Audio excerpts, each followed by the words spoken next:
The question of how and why the United Nations is the crux of the great conspiracy to destroy the sovereignty of the United States and the enslavement of the American people within a UN one-world dictatorship is a complete and unknown mystery to the vast majority of the American people. The reason for this unawareness of the frightening danger to our country and to the entire free world is simple. The masterminds behind this great conspiracy have absolute control of all of our mass communications media, especially television, the radio, the press, and Hollywood. We all know that our State Department, the Pentagon, and the White House have brazenly proclaimed that they have the right and the power to manage the news, to tell us not the truth, but what they want us to believe.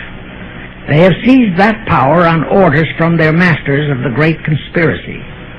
And the objective is to brainwash the people into accepting the phony peace bait to transform the United States into an enslaved unit of the United Nations one-world government.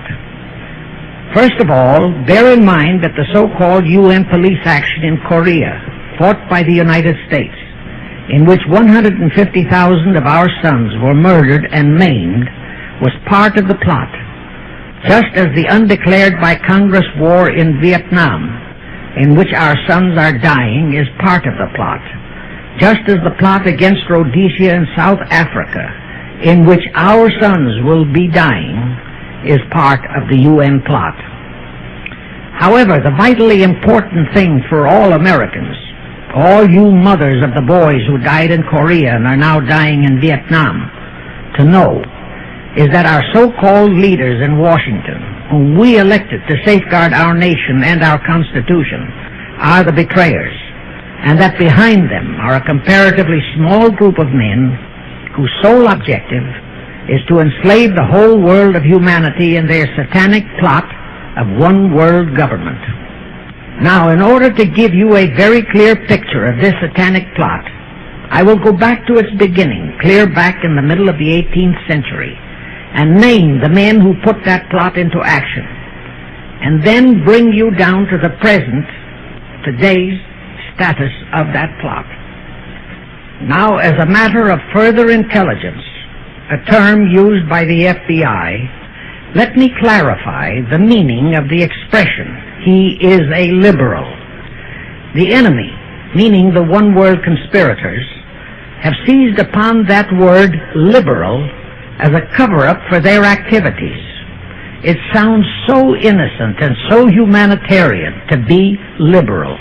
We'll make sure that the person who calls himself a liberal or is described as a liberal is not in truth a red. Now then, this satanic plot was launched back in the 1760s when it first came into existence under the name of the Illuminati. This Illuminati was organized by one Adam Weishaupt, born a Jew, who was converted to Catholicism and became a Catholic priest, and then, at the behest of the then newly organized House of Rothschild, defected and organized the Illuminati. Naturally, the Rothschilds financed that operation. And every war since then, beginning with the French Revolution, has been promoted by the Illuminati, operating under various names and guises. I say under various names and guises because after the Illuminati was exposed and became too notorious, Weishaupt and his co-conspirators began to operate under various other names. In the United States, immediately after World War I, they set up what they called the Council on Foreign Relations, commonly referred to as the CFR. And this CFR is actually the Illuminati in the United States.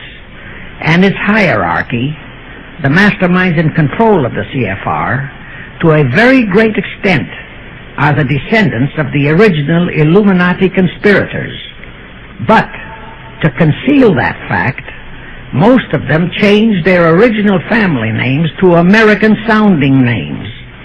For example, the true name of the Dillons, Clarence and Douglas Dillon, once Secretary of the U.S. Treasury Department, is Lepowski. I'll come back to all this later.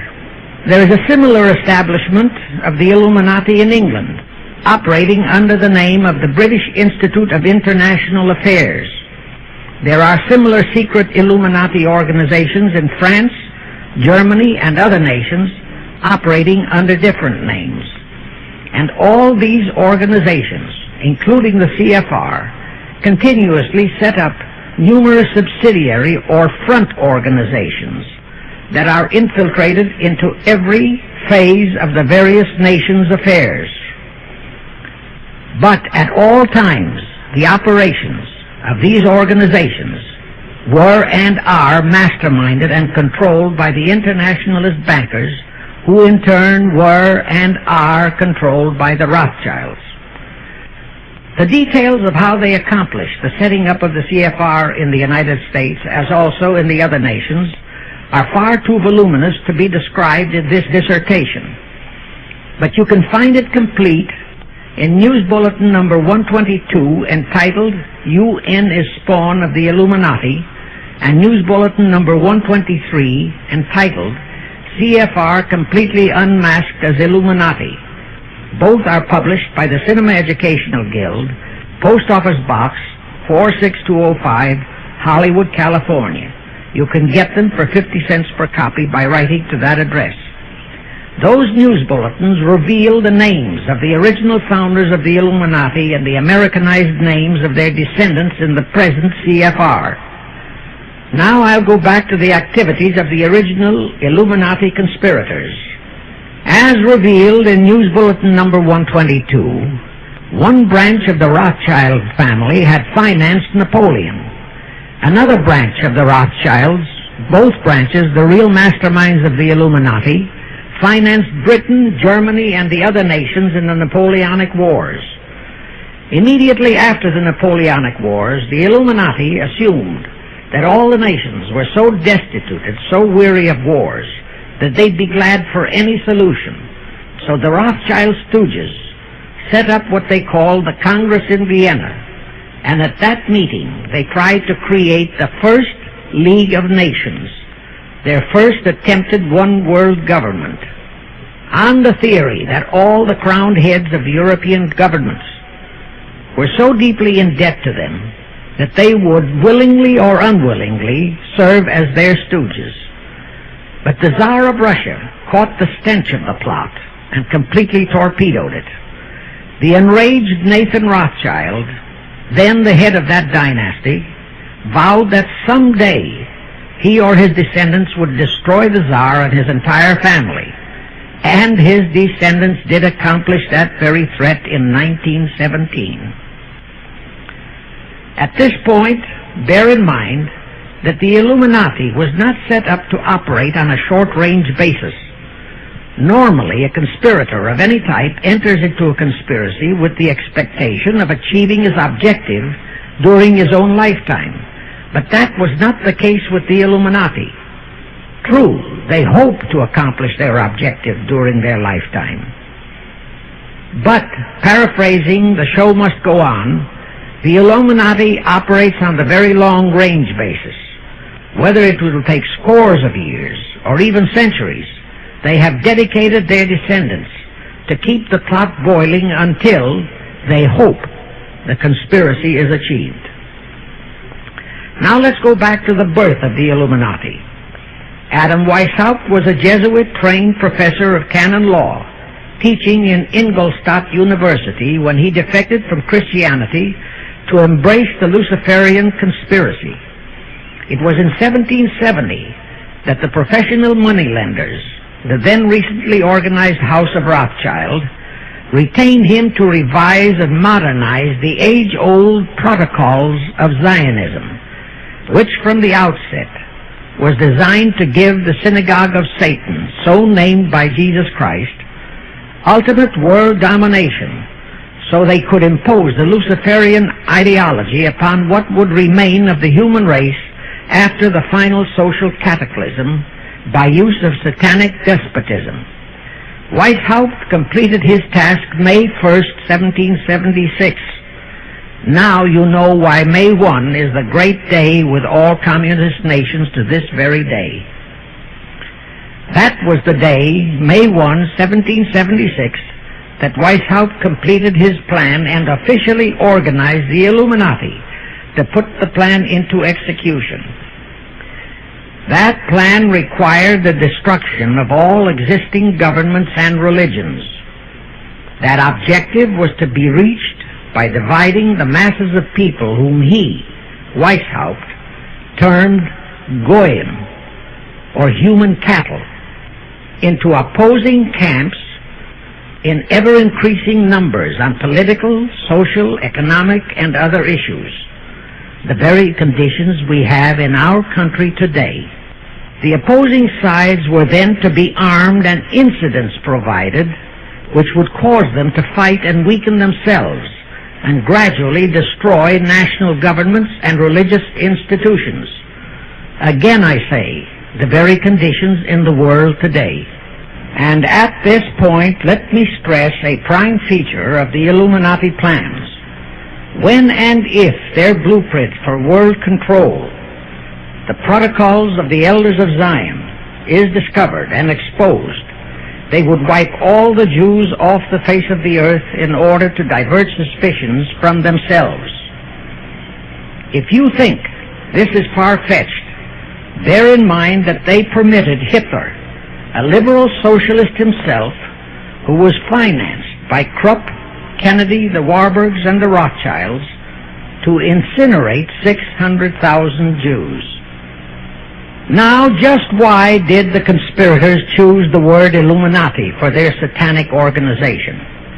Weishaupt himself said that the word is derived from Lucifer and means holders of the light, using the lie that his objective was to bring about a one-world government to enable those with mental ability to govern the world and prevent all wars in the future.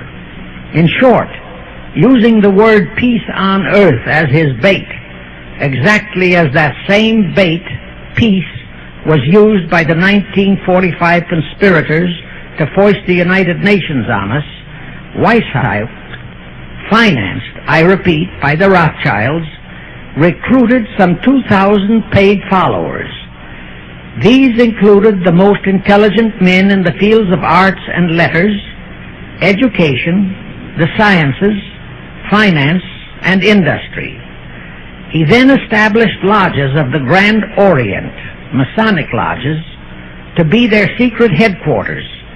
And I again repeat that in all of this he was acting under orders from the House of Rothschild. The main features of the Weishaupt plan of operation required his Illuminati to do the following things to help them to accomplish their purpose. Number one, use monetary and sex bribery to obtain control of men already in high places in the various levels of all governments and other fields of endeavor. Once influential persons had fallen for the lies, deceits, and temptations of the Illuminati, they were to be held in bondage by application of political and other forms of blackmail, threats of financial ruin, public exposure and physical harm, even death, to themselves and loved members of their families. Do you realize how many present top officials in our federal government in Washington are controlled in just that way by the CFR? Do you realize how many homosexuals in our State Department, the Pentagon, all federal agencies, even in the White House, are controlled that way? Number two, Illuminati on the faculties of colleges and universities were to cultivate students possessing exceptional mental ability, belonging to well-bred families with international leanings, and recommend them for special training in internationalism. Such training was to be provided by granting scholarships to those selected by the Illuminists. That gives you an idea what a Rhodes Scholarship means. It means indoctrination into accepting the idea that only a one-world government can put an end to recurring wars and strife. That's how the United Nations was sold to the American people. One of the most notable Rhodes Scholars we have in our country is Senator William J. Fulbright, sometimes referred to as Half-Bright. His entire voting record spells Illuminati. All such scholars were to be first persuaded and then convinced that men of special talent and brains have the right to rule those less gifted, on the ground that the masses don't know what is best for them physically, mentally, and spiritually.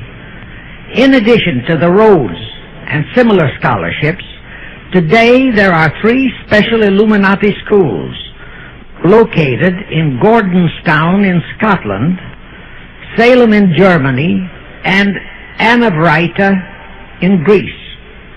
These 3 are known ones, but there are others that are kept undercover. Prince Philip, the husband of Britain's Queen Elizabeth, was educated at Gordonstown at the instigation of Lord Louis Mountbatten, his uncle, a Rothschild relative who became Britain's admiral of the fleet after World War II ended. Number 3, all influential people trapped into coming under the control of the Illuminati, plus the students who had been specially educated and trained, were to be used as agents and placed behind the scenes of all governments as experts and specialists, so they would advise the top executives to adopt policies which would, in the long run, serve the secret plans of the Illuminati one-world conspiracy and bring about the destruction of the governments and religions they were elected or appointed to serve. Do you know how many such men operate in our government at this very time? Rusk, McNamara, Hubert Humphrey, Fulbright, Kuchel, and go on and on and on. Number 4, perhaps the most vital directive in Weishaupt's plan was to obtain absolute control of the press, at that time the only mass communications media, to distribute information to the public, so that all news and information could be slanted, so that the masses could be convinced that a one-world government is the only solution to our many and varied problems. Now do you know who owns and controls our mass communications media? I'll tell you, practically all the movie lots in Hollywood is owned by the Lehmans, Kuhn, Loeb and Company, Goldman Sachs, and other internationalist bankers. All the national radio and TV channels in the nation are owned and controlled by those same internationalist bankers. The same is true of every chain of metropolitan newspapers and magazines, also of the press wire services, such as Associated Press, United Press International, etc. The supposed heads of all those media are merely the fronts for the internationalist bankers, who in turn compose the hierarchy of the CFR, today's Illuminati in America. Now can you understand why the Pentagon's press agent Sylvester so brazenly proclaimed that the government has the right to lie to the people? What he really meant was that our CFR-controlled government had the power to lie to and be believed by the brainwashed American people. And let's again go back to the first days of the Illuminati. Because Britain and France were the 2 greatest world powers in the late years of the 18th century, Weishaupt ordered the Illuminati to foment the colonial wars, including our Revolutionary War, to weaken the British Empire and organize the French Revolution to destroy the French Empire. He scheduled the French Revolution to start in 1789. However, in 1784, a true act of God placed the Bavarian government in possession of evidence which proved the existence of the Illuminati, and that evidence could have saved France if they, the French government, hadn't refused to believe it. Here is how that act of God happened. It was in 1874 that Weishaupt issued his orders for the French Revolution. A German writer named Zwack put it into book form. It contained the entire Illuminati story and Weishaupt's plans. A copy of this book was sent to the Illuminists in France, headed by Robespierre, whom Weishaupt had delegated to foment the French Revolution. The courier was struck and killed by lightning as he rode through Raleston on his way from Frankfurt to Paris. The police found the subversive documents on his body and turned them over to the proper authorities.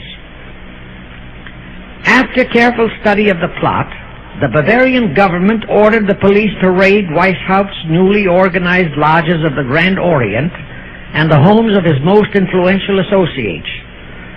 All additional evidence thus discovered convinced the authorities the documents were genuine copies of the conspiracy by which the Illuminati planned to use wars and revolutions to bring about the establishment of a one-world government, the powers of which they, headed by the Rothschilds, intended to usurp as soon as it was established. Exactly in line with the United Nations plot of today. In 1785, the Bavarian government outlawed the Illuminati and closed the lodges of the Grand Orient. In 1786, they published all the details of the conspiracy. The English title of that publication is The Original Writings of the Order and Sect of the Illuminati. Copies of the entire conspiracy were sent to all the heads of church and state in Europe. But the power of the Illuminati, which was actually the power of the Rothschilds, was so great that this warning was ignored. Nevertheless, Illuminati became a dirty word, and it went underground. At the same time, Weishaupt ordered Illuminists to infiltrate into the lodges of Blue Masonry and form their own secret societies within all secret societies. Only Masons who proved themselves internationalists and those whose conduct proved they had defected from God were initiated into the Illuminati. Thenceforth, the conspirators donned the cloak of philanthropy and humanitarianism to conceal their revolutionary and subversive activities. In order to infiltrate into Masonic lodges in Britain, Weishaupt invited John Robison over to Europe. Robison was a high-degree Mason in the Scottish Rite. He was a professor of natural philosophy at Edinburgh University and secretary of the Royal Society of Edinburgh.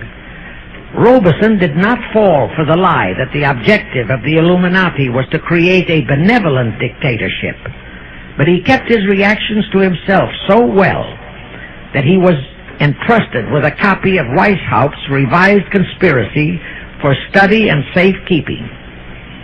Anyway, because the heads of state and church in France were deluded into ignoring the warnings given them, the revolution broke out in 1789 as scheduled by Weishaupt. In order to alert other governments to their danger, in 1798 Robison published a book entitled Proof of a Conspiracy to Destroy All Governments and Religions. But his warnings were ignored, exactly as our American people have been ignoring all warnings about the United Nations and the Council on Foreign Relations, the CFR. Here is something that will stun and very likely outrage many who hear this. But there is documentary proof that our own Thomas Jefferson and Alexander Hamilton became students of Weishaupt's. Jefferson was one of Weishaupt's strongest defenders when he was outlawed by his government. And it was Jefferson who infiltrated the Illuminati into the then newly organized lodges of the Scottish Rite in New England. Here is the proof. In 1789, John Robison warned all Masonic leaders in America that the Illuminati had infiltrated into their lodges. And on July 19, 1789, David Papin, president of Harvard University, issued the same warning to the graduating class and lectured them on the influence Illuminism was acquiring on American politics and religion. And to top it off, John Quincy Adams, who had organized the New England Masonic Lodges, issued his warnings. He wrote 3 letters to Colonel William L. Stone, a top Mason, in which he exposed how Jefferson was using Masonic lodges for subversive, Illuministic purposes. Those 3 letters are at this very time in Wittenberg Square Library in Philadelphia. In short, Jefferson, founder of the Democratic Party, was a member of the Illuminati, which at least partly accounts for the condition of the party at this time. And through infiltrations of the Republican Party, we have exactly nothing of loyal Americanism today. That disastrous rebuff at the Congress at Vienna, created by the Tsar of Russia, did not by any means destroy the Illuminati conspiracy. It merely forced them to adopt a new strategy. Realizing that the one world idea was, for the moment, killed, the Rothschilds decided that to keep the plot alive, they'd have to do it by heightening their control of the money systems of the European nations. Earlier, by a ruse, the outcome of the Battle of Waterloo had been falsified. Rothschild had spread a story that Napoleon had won that battle. That had precipitated a terrific panic on the stock market in England. All stocks had plummeted down to practically zero, and Nathan Rothschild bought all the stocks for virtually a penny on its dollar values. That gave him complete control of the economy of Britain and virtually of all Europe. So immediately after that Congress in Vienna had boomeranged, Rothschild forced Britain to set up a new Bank of England, which he absolutely controlled. Exactly as later, through Jacob Schiff, he engineered our own Federal Reserve Act, which gave the House of Rothschild a secret control of the economy in the United States. But now for a moment, let's dwell on the activities of the Illuminati in the United States. In 1826, one Captain William Morgan decided it was his duty to inform all Masons and the general public what the full truth was regarding the Illuminati, their secret plans and intended objectives. Also reveal the identities of the masterminds of the conspiracy. The Illuminati promptly tried Morgan in absentia and convicted him of treason. They ordered one Richard Howard, an English Illuminist, to carry out their sentence of execution as a traitor. Morgan was warned and he tried to escape to Canada, but Howard caught up with him near the border, near the Niagara Gorge, to be exact, where he murdered him. This was verified in a sworn statement made in New York by one Avery Allen to the effect that he heard Howard render his report of the execution to a meeting of Knights Templars in St. John's Hall, New York. He also told how arrangements had been made to ship Howard back to England. That Allen affidavit is on record in New York City archives. Very few Masons and very few of the general public know that general disapproval over that incident of murder caused approximately half of all the Masons in the northern jurisdiction of the United States to secede. Copies of the minutes of the meeting held to discuss that matter are still in existence in safe hands, and that all that secrecy emphasizes the power of the masterminds of the Illuminati to prevent such terrible events of history from being taught in our schools. In the early 1850s, the Illuminati held a secret meeting in New York, which was addressed by a British Illuminist named Wright. Those in attendance were told that the Illuminati was organizing to unite the nihilist and atheist groups with all other subversive groups into an international to be known as communists. That was when the word communist first came into being, and it was intended to be the supreme weapon and scare word to terrify the whole world and drive the terrorized peoples into the Illuminati one-world scheme. This scheme, communism, was to be used to enable the Illuminati to foment future wars and revolutions.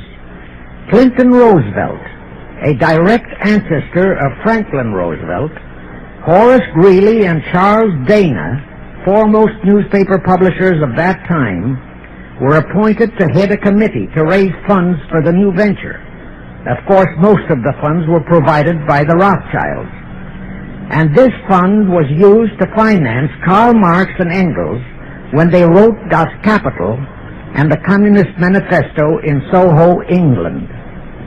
And this clearly reveals that communism is not a so-called ideology, but a secret weapon, a bogeyman word to serve the purpose of the Illuminati. Weishaupt died in 1830. But prior to his death, he prepared a revised version of the age-old conspiracy, the Illuminati, which, under various aliases, was to organize, finance, direct, and control all international organizations and groups by working their agents into executive positions at the top. In the United States, we have Woodrow Wilson, Franklin Roosevelt, Jack Kennedy, Johnson, Rusk, McNamara, Fulbright, etc. as prime examples. In addition, while Karl Marx was writing the Communist Manifesto under the direction of one group of Illuminists, Professor Karl Ritter of Frankfurt University was writing the antithesis under direction of another group.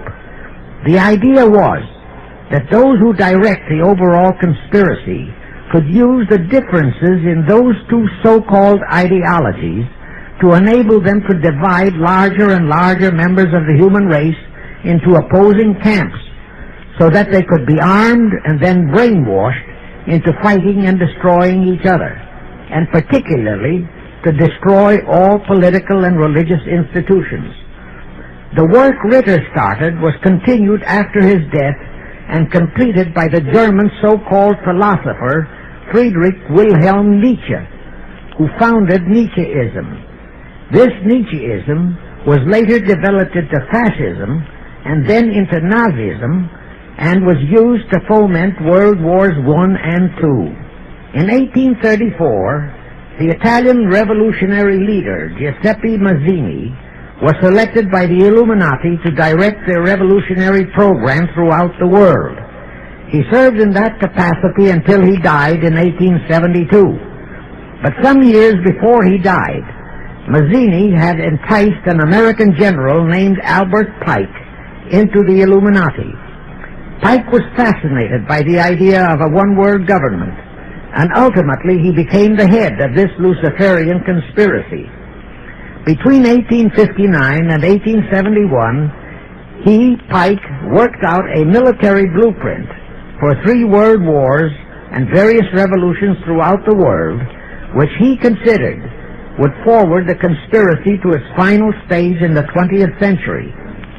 Again, I remind that these conspirators were never concerned with immediate success. They always operated on a long-range view. Pike did most of his work in his home in Little Rock, Arkansas. But a few years later, when the Illuminati's lodges of the Grand Orient became suspect and repudiated because of Mazzini's revolutionary activities in Europe, Pike organized what he called the New and Reformed Palladian Rite. He set up 3 supreme councils, one in Charleston, South Carolina, one in Rome, Italy, and the 3rd in Berlin, Germany. He had Mazzini establish 23 subordinate councils in strategic locations throughout the world. These have been the secret headquarters of the world revolutionary movement ever since. Long before Marconi invented radio, the scientists in the Illuminati had found the means for Pike and the heads of his councils to communicate secretly. It was the discovery of that secret that enabled intelligence officers to understand how apparently unrelated incidents, one such as the assassination of an Austrian prince at Sarajevo, took place simultaneously throughout the world, which developed into a war or a revolution. Pike's plan was as simple as it has proved effective.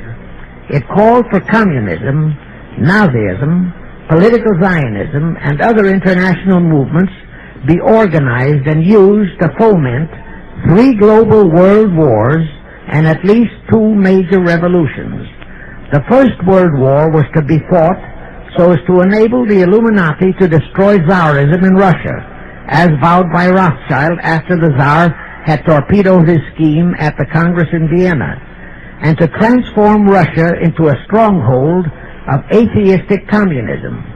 The differences stirred up by agents of the Illuminati between the British and German empires were to be used to foment this war. After the war would be ended, communism was to be built up and used to destroy other governments and weaken religions. World War II, when and if necessary, was to be fomented by using the controversies between fascists and political Zionists. And here let it be noted that Hitler was financed by Krupp, the Warburgs, the Rothschilds, and other internationalist bankers, and that the slaughter of the supposed 600,000 Jews by Hitler didn't bother the Jewish internationalist bankers at all. That slaughter was necessary in order to create worldwide hatred of the German people and thus bring about the war against them. In short, this Second World War was to be fought to destroy Nazism and to increase the power of political Zionism so that the State of Israel could be established in Palestine. During this World War II, international communism was to be built up until it equaled in strength that of united Christendom. When it reached that point, it was to be contained and kept in check until required for the final social cataclysm. As we know now, Roosevelt, Churchill, and Stalin put that exact policy into effect, and Truman, Eisenhower, Kennedy, and Johnson continued that same exact policy. World War III is to be fomented by using the so-called controversies the agents of the Illuminati, operating under whatever new name, are now stirring up between the political Zionists and the leaders of the Muslim world. That war is to be directed in such a manner that all of Islam and political Zionism, Israel, will destroy each other, while at the same time the remaining nations, once more divided on this issue, will be forced to fight themselves into a state of complete exhaustion, physically, mentally, spiritually, and economically. Now, can any thinking person doubt that the intrigue now going on in the Near, Middle, and Far East is designed to accomplish that satanic objective? Pike himself foretold all this in a statement he made to Mazzini on August 15, 1871. Pike stated that after World War III is ended, those who will inspire to undisputed world domination will provoke the greatest social cataclysm the world has ever known. Quoting his own words, taken from the letter he wrote to Mazzini, and which letter is now catalogued in the British Museum in London, England, he said, "We shall unleash the nihilists and the atheists, and we shall provoke a great social cataclysm which in all its horror will show clearly to all nations the effect of absolute atheism, the origin of savagery and of most bloody turmoil. Then everywhere the people forced to defend themselves against the world minority of revolutionaries will exterminate those destroyers of civilization, and the multitudes disillusioned with Christianity, whose deistic spirits will be from that moment on without direction and leadership, and anxious for an ideal but without knowledge where to send its adoration, will receive the true light through the universal manifestation of the pure doctrine of Lucifer, brought finally out into public view, a manifestation which will result from a general reactionary movement which will follow the destruction of Christianity and atheism, both conquered and exterminated at the same time." When Mazzini died in 1872, Pike made another Italian revolutionary leader named Adrian Lemmy his successor. Lemmy, in turn, was succeeded by Lenin and Trotsky, then by Stalin. The revolutionary activities of all those men were financed by British, French, German, and American international bankers, all of them dominated by the House of Rothschild.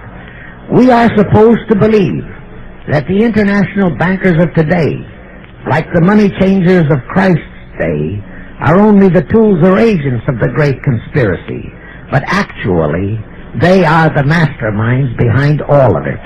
While the general public has been brainwashed by all the mass communications media into believing that communism is a movement of the so-called workers, the actual fact is that both British and American intelligence officers have authentic documentary evidence that international liberals operating through their international banking houses, particularly the House of Rothschild, have financed both sides in every war and revolution since 1776.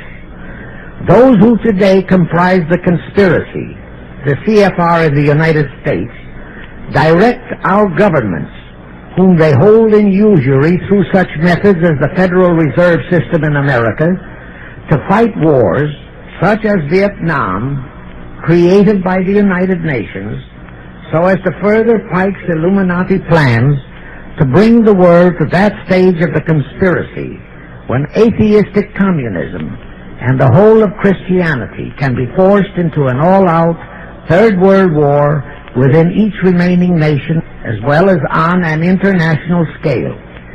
The headquarters of the great conspiracy in the late 1700s was in Frankfurt, Germany, where the House of Rothschild had been established by Mayer Anschelm, who adopted the Rothschild name and linked together other international financiers who had literally sold their souls to the devil.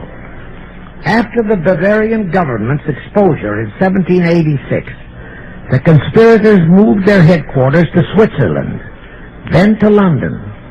Since World War II, after Jacob Schiff, the Rothschild's boy in America, died, the headquarters of the American branch has been in the Harold Pratt Building, New York, and the Rockefellers, originally protégés of Schiff, have taken over the manipulation of finances in America for the Illuminati. In the final phases of the conspiracy, the one-world government will consist of the king dictator, head of the United Nations, the CFR, and a few billionaires, economists, and scientists who have proved their devotion to the great conspiracy. All others are to be integrated into a vast conglomeration of mongrelized humanity, actually slaves. Now let me show you how our federal government and the American people have been sucked into the one-world takeover plot of the Illuminati great conspiracy. And always bear in mind that the United Nations was created to become the housing for that one-world so-called liberal conspiracy. The real foundations of the plot for the takeover of the United States were laid during the period of our Civil War. Not that Weishaupt and the earlier masterminds had ever overlooked the New World. As I have previously indicated, Weishaupt had his agents planted over here as far back as the Revolutionary War. But George Washington was more than a match for them. It was during the Civil War that the conspirators launched their first concrete efforts. We know that Judah Benjamin, chief advisor of Jefferson Davis, was a Rothschild agent. We also know that there were Rothschild agents planted in Abraham Lincoln's cabinet who tried to sell him into a financial dealing with the House of Rothschild.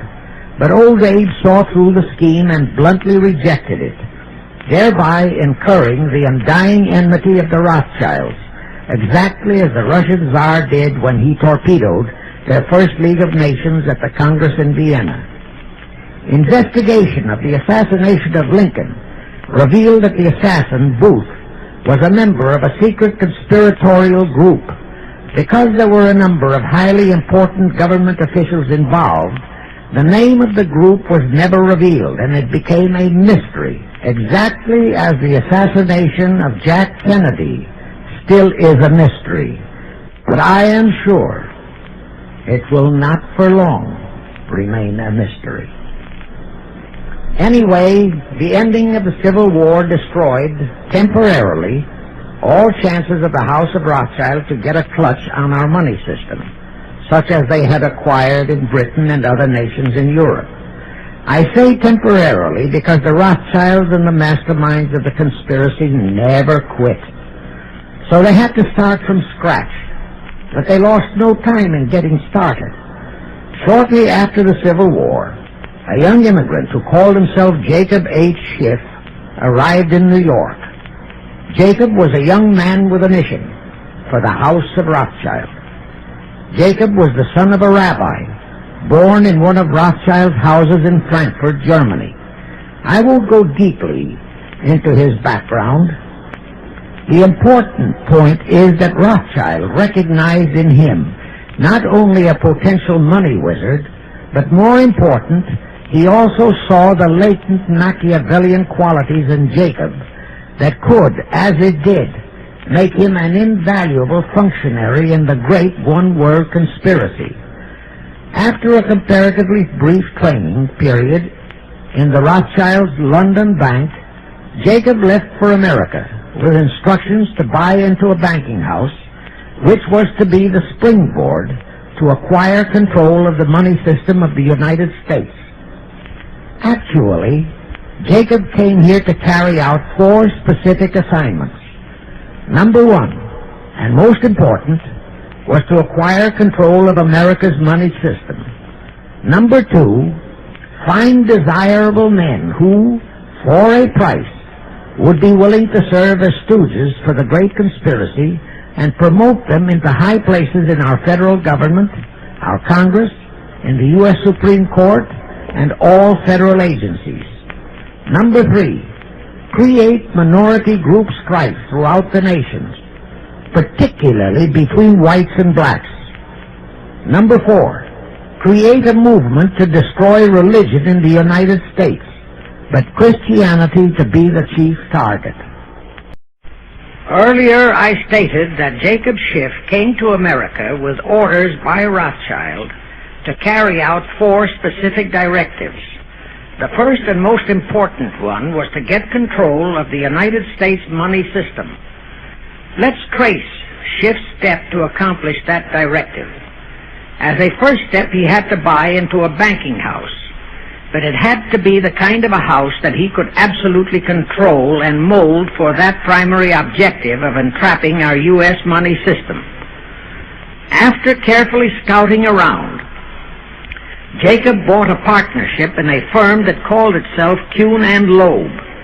Like Schiff, Kuhn and Loeb were immigrants from German Jewish ghettos. They came to the United States in the mid-1840s. Both started their business careers as itinerant pack peddlers. In the early 1850s, they pooled their interests and set up a merchandising store in Lafayette, Indiana, under the firm name of Kuhn and Loeb, servicing the covered wagon settlers on their way west. In the years that followed, they set up similar stores in Cincinnati and St. Louis. Then they added pawnbroking to their merchandising pursuits. From that to money lending was a short and quick step. By the time Schiff arrived on the scene, Kuhn and Loeb was a well-known private banking firm, and this is the firm Jacob bought into. Shortly after he became a partner in Kuhn and Loeb, Schiff married Loeb's daughter, Teresa. Then he bought out Kuhn's interests and moved the firm to New York, and Kuhn and Loeb became Kuhn, Loeb and Company, international bankers, with Jacob Schiff, agent of the Rothschilds, ostensibly the sole owner. And throughout his career, this blend of Judas and Machiavelli, the first hierarch of the Illuminati, great conspiracy in America, posed as a generous philanthropist and a man of great holiness, the cover-up policy set forth by the Illuminati. As I have stated, the first great step of the conspiracy was to be the entrapment of our money system. To achieve that objective, Schiff had to get full cooperation of the then big banker elements in America, and that was easier said than done. Even in those years, Wall Street was the heart of the American money mart, and J.P. Morgan was its dictator. Next in line were the Drexels and the Biddles in Philadelphia. All the other financiers, big and little, danced to the music of those three houses, but particularly to that of Morgan. All of those three were proud, haughty, arrogant potentates. For the first few years they viewed the little bewhiskered man from the German ghettos with utter contempt. But Jacob knew how to overcome that. He threw a few Rothschild bones to them, said bones being distribution in America of desirable European stock and bond issues. Then he discovered he had a still more potent weapon in his hands in the following. It was in the decades following our Civil War that our industries began to burgeon. We had great railroads to build. The oil, mining, steel, textile industries were bursting out of their swaddling clothes. All that called for vast financing. Much of that financing had to come from abroad. That meant the House of Rothschild. And that was when Schiff came into his own. He played a very crafty game. He became the patron saint of John D. Rockefeller, Edward R. Harriman, and Andrew Carnegie. He financed the Standard Oil Company for Rocky, the railroad empire for Harriman, and the steel empire for Carnegie. But instead of hogging all the other industries for Kuhn, Loeb and Company, he opened the doors of the House of Rothschild to Morgan, Biddle, and Drexel. In turn, Rothschild arranged the setting up of London, Paris, European, and other branches for those three, but always in partnerships with Rothschild subordinates. And Rothschild made it very clear to all those men that Schiff was to be the boss in New York. Thus, at the turn of the century, Schiff had a tight control of the entire banking fraternity on Wall Street, which by then, with Schiff's help, included Lehman Brothers, Goldman Sachs, and other internationalist banks, headed by men chosen by the Rothschilds. In short, that meant control of the nation's money powers, and he was then ready for the giant step, the entrapment of our national money system. Now, under our Constitution, all control of our money system is vested solely in our Congress. Schiff's next important step was to seduce our Congress to betray that constitutional edict by surrendering that control to the hierarchy of the Illuminati's great conspiracy. In order to legalize that surrender and thus make the people powerless to resist it, it would be necessary to have Congress enact special legislation. To accomplish that, Schiff would have to infiltrate stooges into both houses of Congress, stooges powerful enough to railroad Congress into passing such legislation. Equally, or even more important, he would have to plant a stooge in the White House, a president without integrity and without scruples, who would sign that legislation into law. To accomplish that, he had to get control of either the Republican or the Democratic Party. The Democratic Party was the more vulnerable. It was the hungrier of the two parties. Except for Grover Cleveland, the Democrats had been unable to land one of their men in the White House since before the Civil War. There were two reasons for that. Number one, poverty of the party. Number two, there were considerably more Republican-minded voters than Democrats. The poverty matter was not a great problem, but the voter problem was a different story. But as I previously said, Schiff was a smart cookie. Here is the atrocious and murderous method he employed to solve that voter problem. His solution emphasizes how very little the Jewish internationalist bankers care about their own racial brethren, as you shall see. Suddenly, around 1890, there broke out a nationwide series of pogroms in Russia.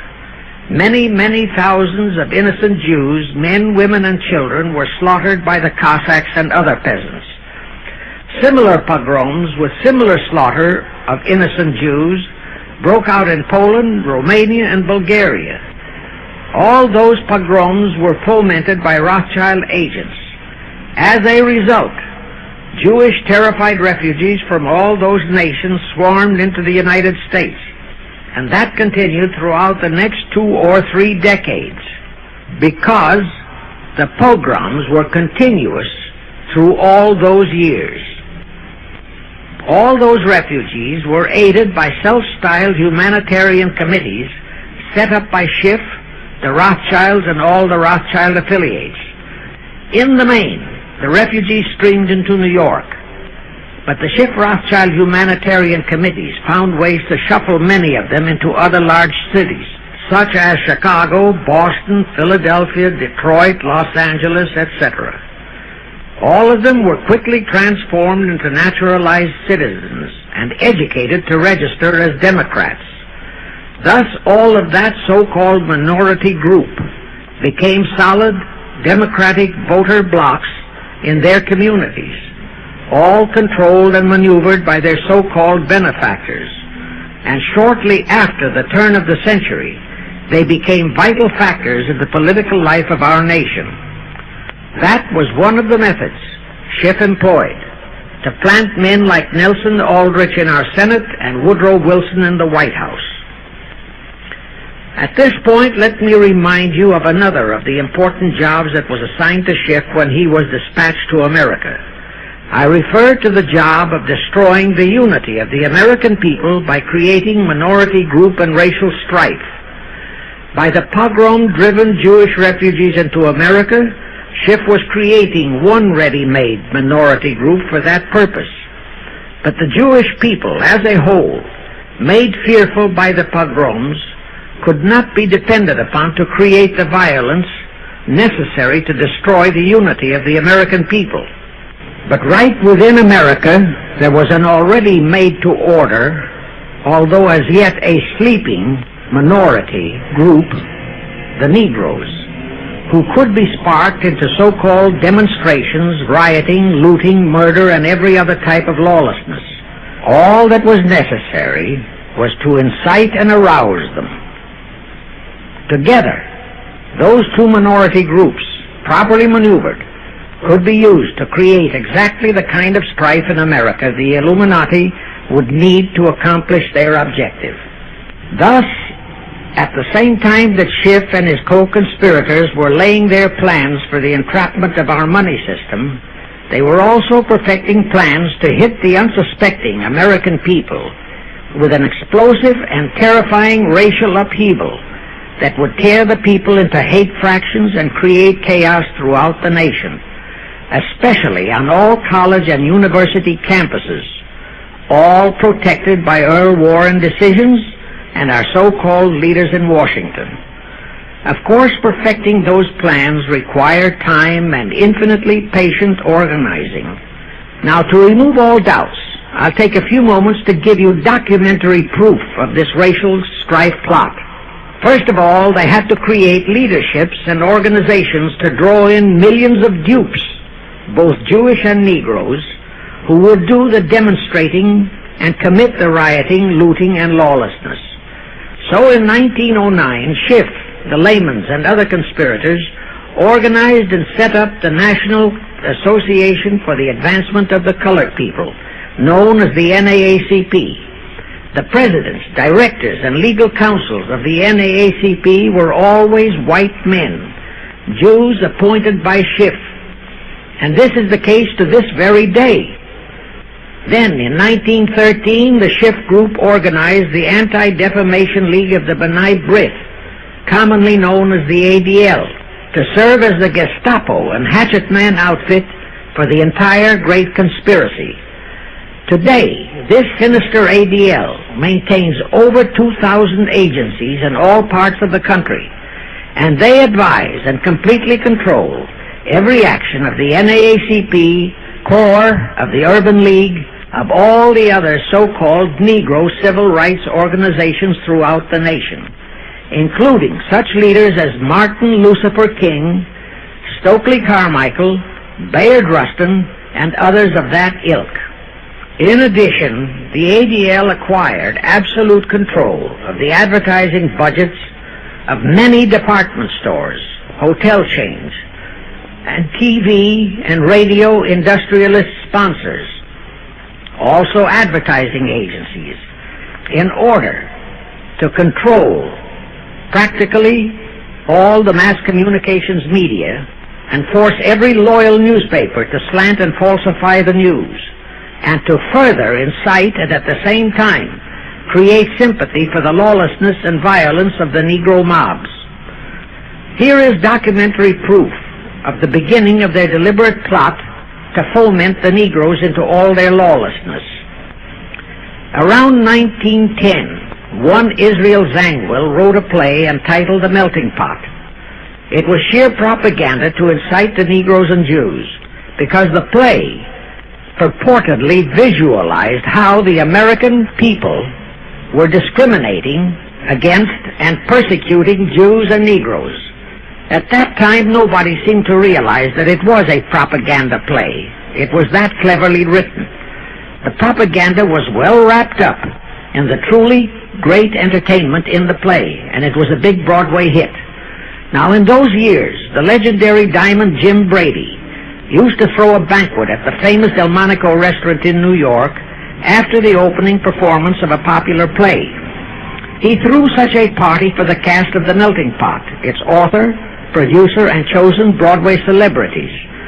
By then, I'd already made a personal mark on the Broadway theater and was invited to that party. There I met George Bernard Shaw and a Jewish writer named Israel Cohen. Zangwill, Shaw, and Cohen were the triumvirate who created the Fabian Society in England and had worked closely with a Frankfurt Jew named Mordecai, who had changed his name to Karl Marx. But remember, at that time, both Marxism and communism were just emerging, and nobody paid much attention to either, and nobody suspected the propaganda in the writings of those three really brilliant writers. At that banquet, Israel Cohen told me he was then engaged in writing a book which was to be a follow-up on Zangwill's The Melting Pot. The title of his book was to be A Racial Program for the 20th Century. At that time, I was completely absorbed by my work as a playwright, and significant as that title was, its real objective never dawned on me, nor was I interested in reading the book. But it suddenly hit me with the force of a hydrogen bomb when I received a newspaper clipping of an item published by the Washington, D.C. Evening Star in May 1957. That item was a verbatim reprint of the following excerpt in Israel Cohen's book, A Racial Program for the 20th Century, and it reads as I quote, "We must realize that our party's most powerful weapon is racial tension. By propounding into the consciousness of the dark races that for centuries they have been oppressed by the whites, we can mold them to the program of the Communist Party. In America, we will aim for subtle victory. While inflaming the Negro minority against the whites, we will instill in the whites a guilt complex for their exploitation of the Negroes. We will aid the Negroes to rise to prominence in every walk of life, in the professions and in the world of sports and entertainment. With this prestige, the Negro will be able to intermarry with the whites and begin a process which will deliver America to our cause." That same excerpt was entered into the Congressional Record of June 7, 1957 by Representative Thomas G. Abernathy. Thus the authenticity of that passage in Cohen's book was fully established. But the one question that remained in my mind was whether it represented the official policy or plot of the Communist Party or just a personal expression of Cohen himself. Hence I sought more proof, and I found it in an official pamphlet published in 1935 by the New York Communist Party's official Workers' Library Publishers. That pamphlet was entitled "The Negroes in a Soviet America." It urged the Negroes to rise up, form a Soviet state in the South, and apply for admission to the Soviet Union. It contained a firm pledge that the revolt would be supported by all American Reds and all so-called liberals. On page 38, it promised that a Soviet government would confer greater benefits to Negroes than to whites. And again, this official communist pamphlet pledged that, I quote, "Any act of discrimination or prejudice against a Negro will become a crime under the revolutionary law," unquote. That statement proved that the excerpt in Israel Cohen's book, published in 1913, was an official edict of the Communist Party and directly in line with the Illuminati blueprint for world revolution issued by Weishaupt and later by Albert Pike. Now there's only one question, and that is to prove that the communist regime is directly controlled by the American Jacob Schiff and London Rothschild masterminds of the Great Conspiracy.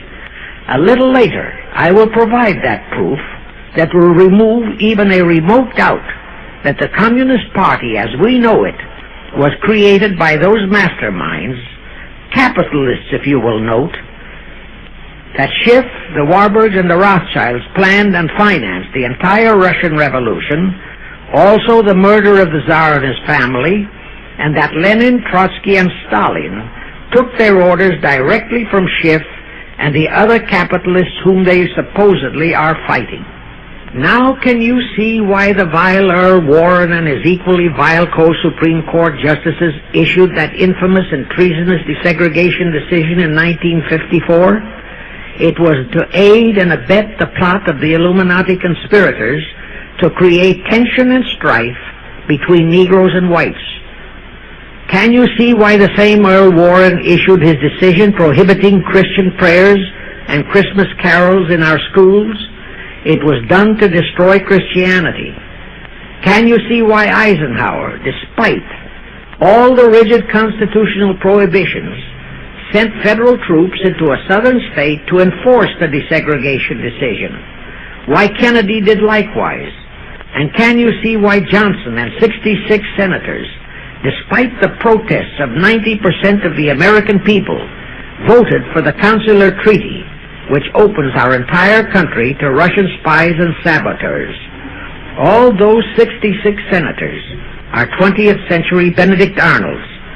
It is up to you and you, all of the American people, to force Congress, our elected servants, to haul in those American traitors for impeachments, and that when proven guilty, they all be given the punishment prescribed for traitors who aid and abet our enemies.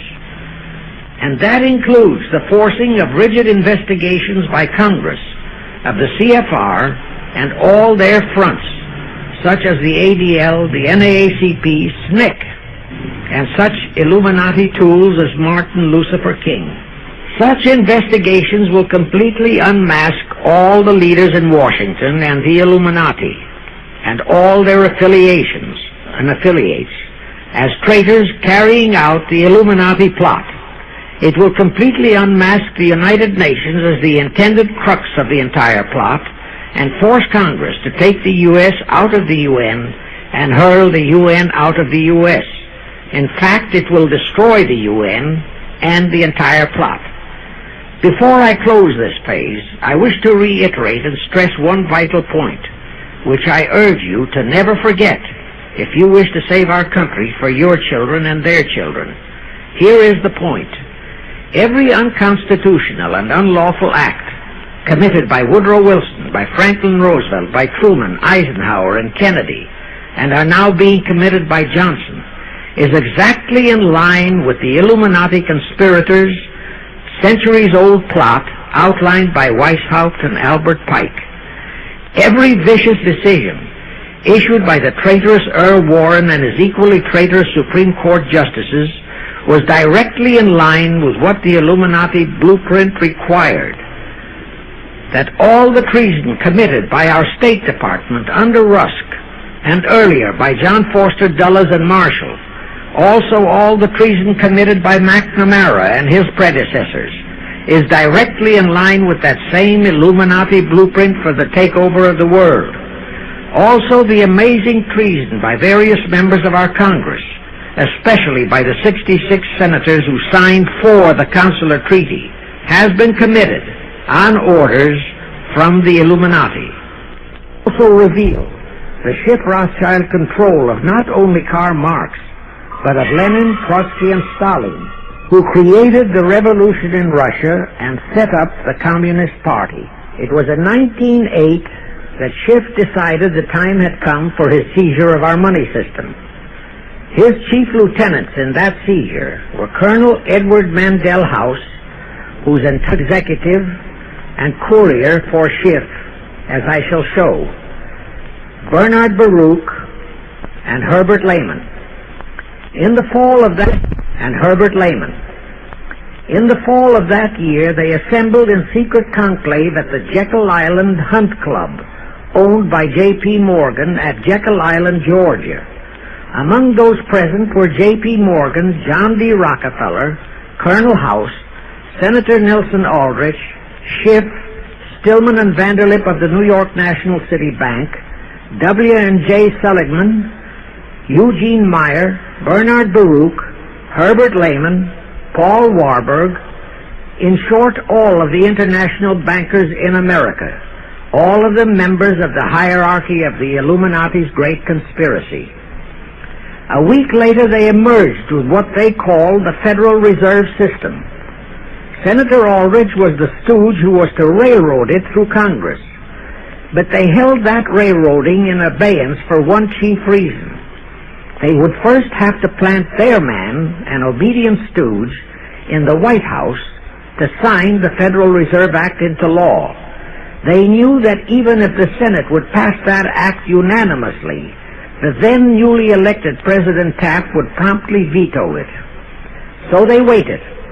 In 1912, their man, Woodrow Wilson, was elected to the presidency. Immediately after Wilson was inaugurated, Senator Aldrich railroaded the Federal Reserve Act through both houses of Congress, and Wilson promptly signed it, and the Federal Reserve Act became law. That heinous act of treason was committed in December 23, 1913, 2 days before Christmas, when all the members of Congress, except for several carefully picked representatives and 3 equally carefully picked senators, were away from Washington.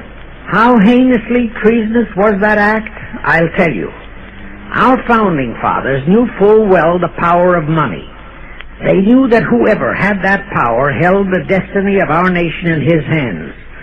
Therefore, they carefully guarded this power when they set forth in the Constitution that Congress, the elected representatives of the people, alone would have that power. The constitutional language on this point is brief, concise, and specific, stated in Article 1, Section 8, Paragraph 5, defining the duties and powers of Congress, and I quote, "To coin money, regulate the value thereof, and of foreign coin, and the standard of weights and measures," unquote. But on that tragic, unforgettable day of infamy, December 23, 1913, the men we sent to Washington to safeguard our interests, the representatives and senators and Woodrow Wilson, delivered the destiny of our nation into the hands of 2 aliens from Eastern Europe, Jacob Schiff and Paul Warburg. Warburg was a very recent immigrant who came here on orders from Rothschild for the express purpose of blueprinting that foul Federal Reserve Act. Now, the vast majority of the American people think that the Federal Reserve System is the United States government-owned agency. That is positively false. All of the stock of the Federal Reserve banks is owned by the member banks, and the heads of the member banks are all members of the hierarchy of the great Illuminati conspiracy known today as the CFR.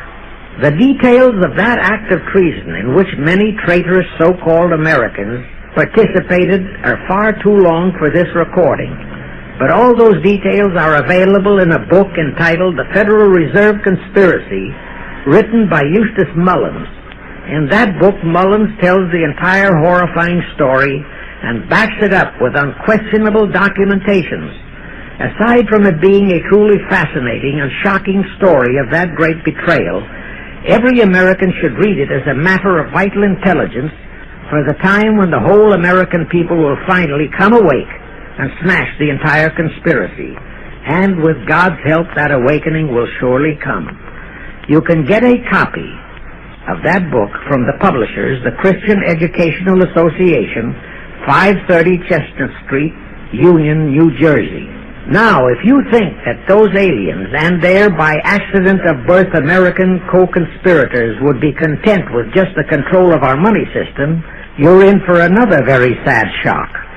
The Federal Reserve System gave the conspirators complete control of our money system, but it in no way touched the earnings of the people, because the Constitution positively forbids what is now known as the 20% withholding tax. But the Illuminati blueprint for one-world enslavement called for the confiscation of all private property and control of individual earning powers. This, and Karl Marx stressed that feature in his blueprint, had to be accomplished by a progressive graduated income tax. As I stated, such a tax could not lawfully be imposed upon the American people. It is succinctly and expressly forbidden by our Constitution. Thus, only an amendment to the Constitution could give the federal government such confiscatory powers. Well, that too was not an insurmountable problem for our Machiavellian plotters. The same elected leaders in both houses of Congress and the same Mr. Woodrow Wilson, who signed the infamous Federal Reserve Act into law, amended the Constitution to make the federal income tax, known as the 16th Amendment, a law of the land. Both are illegal under our Constitution. In short, the same traitors signed both betrayals, the Federal Reserve Act and the 16th Amendment, into law. However, it seems that nobody ever realized that the 16th Amendment was set up to rob, and I do mean rob, the people of their earnings via the income tax provision. The plotters didn't fully use that provision until World War II, when that great humanitarian, Franklin Roosevelt, applied a 20% withholding tax on all small wage earners and up to 90% on higher incomes. Oh, of course, he faithfully promised that it would be only for the duration of the war. But what was a promise to such a charlatan who in 1940, when he was running for his third term, kept proclaiming, "I say again and again and again that I will never send American boys to fight on foreign soil." Remember? He was proclaiming that even as he was already preparing to plunge us into World War II by enticing the Japanese into that sneak attack on Pearl Harbor to furnish him with his excuse. And before I forget, let me remind you that another charlatan named Woodrow Wilson used exactly that same campaign slogan in 1916. His slogan was, "Re-elect the man who will keep your sons out of the war." Exactly the same formula, exactly the same promises. But wait, as Al Jolson used to say, you ain't heard nothing yet. That 16th Amendment income tax trap was intended to confiscate, rob, the earnings only of the common herd, you and me. It was not intended to even touch the huge incomes of the Illuminati gang, the Rockefellers, the Carnegies, the Lehmans, and all the other conspirators. So together with that 16th Amendment, they created what they called the tax-free foundations. That would enable the conspirators to transform their huge wealth into such so-called foundations and avoid payment of virtually all income taxes. The excuse for it was that the earnings of those tax-free foundations would be devoted to humanitarian philanthropy. So we now have the several Rockefeller foundations, the Carnegie Endowment Fund, the Ford Foundation, the Mellon Foundation, and hundreds of similar tax-free foundations. And what kind of philanthropy do these foundations support? Well, they finance all the civil rights groups that are creating all the chaos and rioting all over the country. They finance the Martin Luther Kings. The Ford Foundation finances the Center for the Study of Democratic Institutions, in Santa Barbara, commonly referred to as Moscow West, and which is headed by Wonderboy Hutchins, Walter Reuther, Irwin Canham, and others of that ilk. In short, the tax-free foundation financed those who are doing the job for the Illuminati Great Conspiracy. And what are the hundreds of billions of dollars they confiscate every year from the earnings of the common herd, you and me, used for? Well, for one thing, there's the foreign aid gimmick, which gave billions to Communist Tito, plus gifts of hundreds of jet planes, many of which were turned over to Castro, plus the cost of training communist pilots so that they can the better shoot down our planes, billions to Red Poland, billions to India, billions to Sukarno, billions to other enemies of the United States. That's what that treasonously railroaded 16th Amendment has done to our nation, to the American people, to you and to me, to your children and their children. Our CFR Illuminati-controlled federal government can grant tax-free status to all foundations and pro-red one-world outfits, such as the Fund for the Republic. But if you, or a patriotic pro-organization, is too outspokenly pro-American, they can terrify and intimidate you by finding a misplaced comma in your income tax report and by threatening you with penalties, fines, and even prison. Future historians will wonder how the American people could have been so naive and stupid as to have permitted such audaciously brazen acts of treason as the Federal Reserve Act and the 16th Amendment. Well, they were not naive and they were not stupid. The answer is they trusted the men they elected to safeguard our country and our people, and they just didn't have even an inkling about either betrayal until after each one had been accomplished.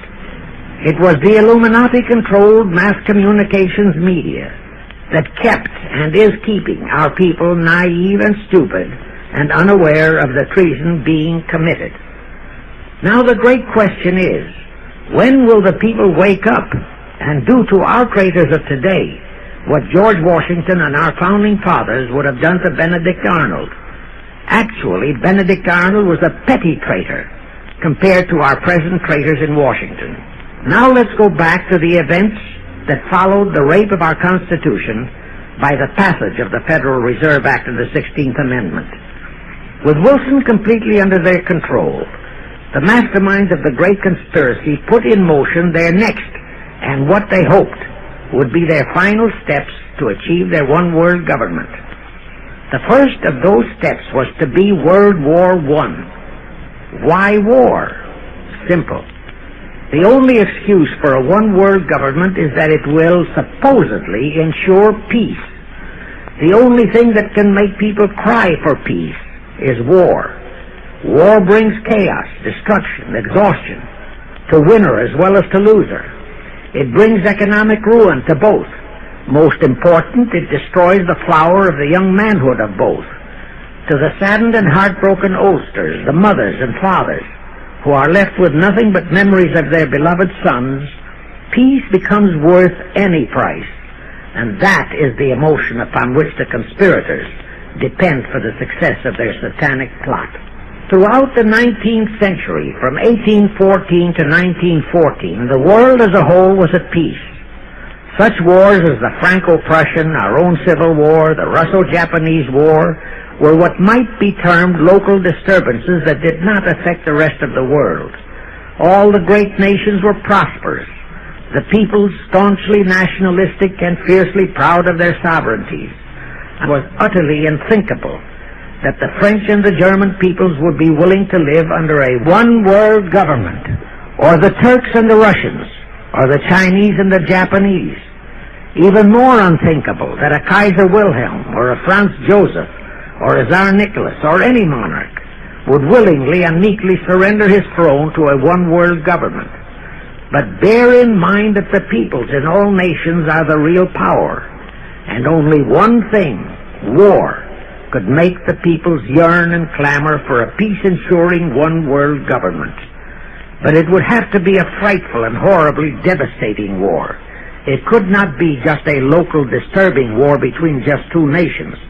It would have to be a world war. No major nation must be left untouched by the horrors and devastation of such a war.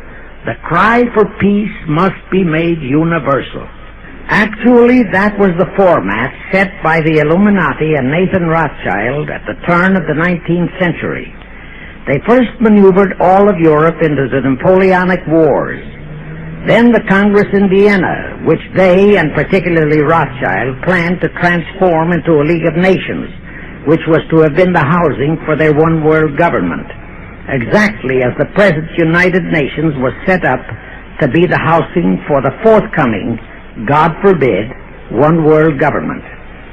Anyway, that was the format the House of Rothschild and Jacob Schiff decided to employ to achieve their objective in 1914. Of course, they knew that that same format had failed in 1814, but they theorized that was only because the Tsar of Russia had torpedoed that scheme. Well, the present 1914 conspirators would eliminate that 1814 fly in the ointment. They'd make sure that after the New World War, they were conspiring there'd be no Tsar of Russia around to throw monkey wrenches into the machinery. I won't go into how they accomplished this first step to launch a world war. History records that World War I was precipitated by a trivial incident, the kind of incident both Weishaupt and Albert Pike had incorporated in their blueprints. That incident was the assassination of an Austrian archduke, arranged by the Illuminati masterminds. The war followed. It involved Germany, Austria-Hungary, and their allies, so-called the Axis powers, against France, Britain, and Russia, called the Allies. Only the United States was not involved during the first 2 years. By 1917, the conspirators had achieved their primary objective. All of Europe was in a state of destitution. All the peoples were war-weary and crying for peace. And the outcome, too, was all set. It was to come as soon as the United States would be hurled in on the side of the Allies. And that was all set to happen immediately. There could be only one outcome: complete victory for the Allies. To fully confirm my statement, of course they knew that that same format had failed in 1814, but they theorized that was only because the Tsar of Russia had torpedoed that scheme. Well, the present 1914 conspirators would eliminate that 1814 fly in the ointment. They'd make sure that after the New World War, they were conspiring there'd be no Tsar of Russia around to throw monkey wrenches into the machinery. I won't go into how they accomplished this first step to launch a world war. History records that World War I was precipitated by a trivial incident, the kind of incident both Weishaupt and Albert Pike had incorporated in their blueprints. That incident was the assassination of an Austrian archduke, arranged by the Illuminati masterminds. The war followed. It involved Germany, Austria-Hungary, and their allies, so-called the Axis powers, against France, Britain, and Russia, called the Allies. Only the United States was not involved during the first 2 years. By 1917, the conspirators had achieved their primary objective. All of Europe was in a state of destitution. All the peoples were war-weary and crying for peace. And the outcome, too, was all set. It was to come as soon as the United States would be hurled in on the side of the Allies. And that was all set to happen immediately after Wilson's re-election. After that, there could be only one outcome: complete victory for the Allies. To fully confirm my statement that long before 1917, the conspiracies headed in America by Jacob Schiff had it all set to hurl the United States into that war, I will cite the proof. When Wilson was campaigning for re-election in 1916, his chief appeal was, "Re-elect the man who will keep your sons out of the war." But during that same campaign, the Republican Party publicly charged that Wilson had long committed himself to throw us into the war. They charged that if he would be defeated, he would accomplish that act during his few remaining months in office. but if re-elected, he would hold off until after re-election. But at that time, the American people looked upon Wilson as a God-man. Well, Wilson was re-elected, and as per the schedule of the conspirators, he hurled us into the war in 1917. He used the sinking of the Lusitania as an excuse, a sinking which also was prearranged. Roosevelt, also a God-man in the eyes of the American people, followed the same technique in 1941 when he used the prearranged Pearl Harbor attack as his excuse for hurling us into World War II. Now, exactly as the conspirators planned, victory for the Allies would eliminate all the monarchs of the defeated nations and leave all their peoples leaderless, confused, bewildered, and perfectly conditioned for the one-world government the great conspiracy intended would follow. But there still would be an obstacle, the same obstacle that had balked the Illuminati and Rothschild at that Congress in Vienna peace gathering after the Napoleonic Wars. Russia would be on the winning side this time, as it was in 1814. Therefore, the Tsar would be securely on his throne. Here it is pertinent to note that Russia, under the Tsarist regime, had been the one country in which the Illuminati had never made any headway, nor had the Rothschilds ever been able to infiltrate their banking interests. Thus, a winning Tsar would be more difficult than ever to cope with. Even if he could be enticed into a so-called League of Nations, it was a foregone conclusion that he would never, but never go for a one-world government. So even before the outbreak of World War I, the conspirators had a plan in the making to carry out Nathan Rothschild's vow of 1814, to destroy the Tsar and also murder all possible royal heirs to the throne. And it would have to be done before the close of the war, and the Russian Bolsheviki were to be their instruments in this particular plot. From the turn of the century, the chiefs of the Bolsheviki were Nikolai Lenin, Leon Trotsky, and later Joseph Stalin. Of course, those were not their true family names. Prior to the outbreak of the war, Lenin headquartered in Paris. After the outbreak, Switzerland became his haven. Trotsky's headquarters were on the Lower East Side in New York, largely the habitat of Russian Jewish refugees. Both Lenin and Trotsky were similarly bewhiskered and unkempt. In those days, that was the badge of Bolshevism. Both lived well, yet neither had a regular occupation. Neither had any visible means of support, yet both always had plenty of money. All those mysteries were solved in 1917. Right from the outset of the war, strange and mysterious goings-on were taking place in New York. Night after night, Trotsky darted furtively in and out of Jacob Schiff's palatial mansion. And in the dead of those same nights, there were gatherings of hoodlums of New York's Lower East Side, all of them Russian refugees, at Trotsky's headquarters, and all were going through some mysterious sort of training process. But it was all shrouded in mystery. Nobody talked, although it did leak out that Schiff was financing all of Trotsky's activities. Then suddenly Trotsky vanished. So did approximately 300 of his trained hoodlums. Actually, they were on the high seas in a Schiff-chartered ship, bound for a rendezvous with Lenin and his gang in Switzerland. And on that ship was $20 million in gold. The $20 million ship provided to finance the Bolsheviki takeover of Russia.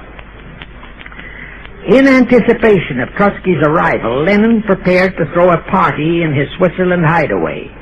Men of the very highest places in the world were to be guests at that party.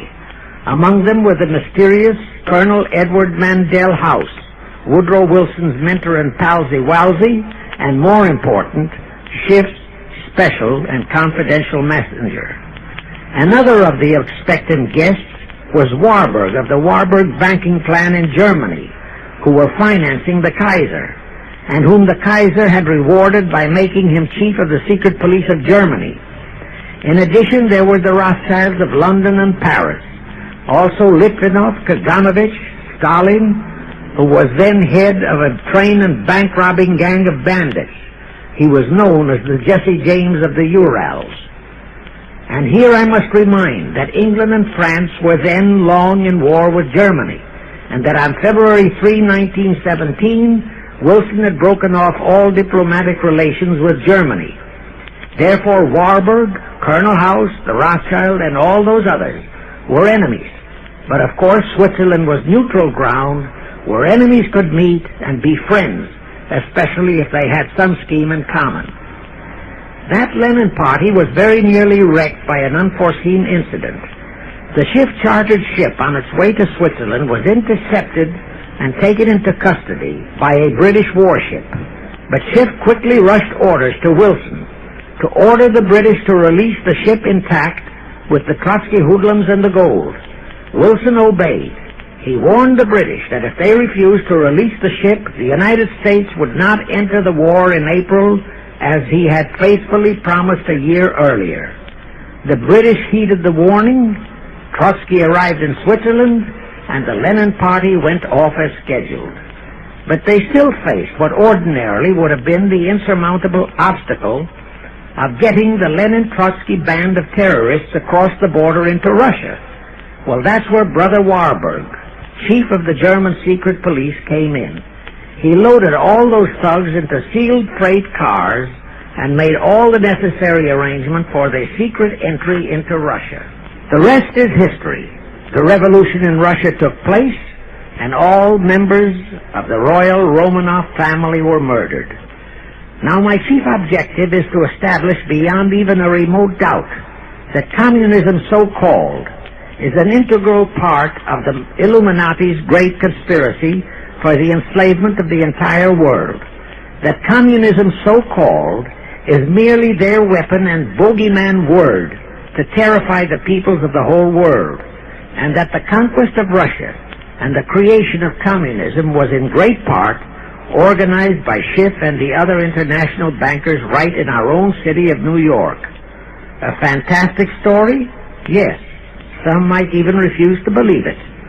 Well, for the benefit of any doubting Thomas, I will prove it by reminding that just a few years ago, Charlie Knickerbocker, a Hearst newspaper columnist, published an interview with John Schiff, grandson of Jacob, in which young Schiff confirmed the entire story and named the figure old Jacob contributed, $20 million. If anybody still has even a remote doubt that the entire menace of communism was created by the masterminds of the great conspiracy right in our own city of New York, I will cite the following historical fact. All records show that when Lenin and Trotsky engineered the capture of Russia, they operated as heads of the Bolsheviki party. Now, Bolshevism is a purely Russian word. The masterminds realized that Bolshevism could never be sold as an ideology to any but the Russian people. So in April 1918, Jacob Schiff dispatched Colonel House to Moscow with orders to Lenin, Trotsky, and Stalin to change the name of their regime to the Communist Party and to adopt the Karl Marx Manifesto as the constitution of the Communist Party. Lenin, Trotsky, and Stalin obeyed. And that year of 1918 was when the Communist Party and the menace of communism came into being. All this is confirmed in Webster's Collegiate Dictionary, 5th edition.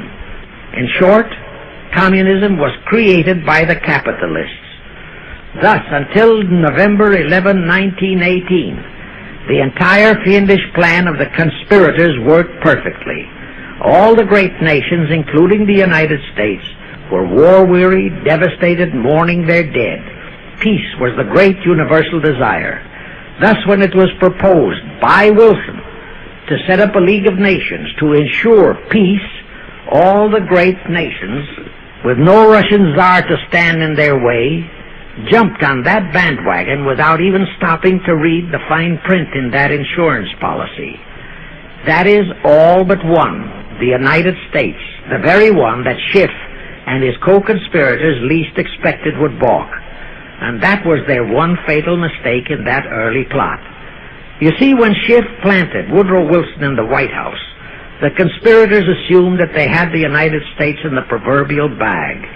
Wilson had been perfectly built up as a great humanitarian.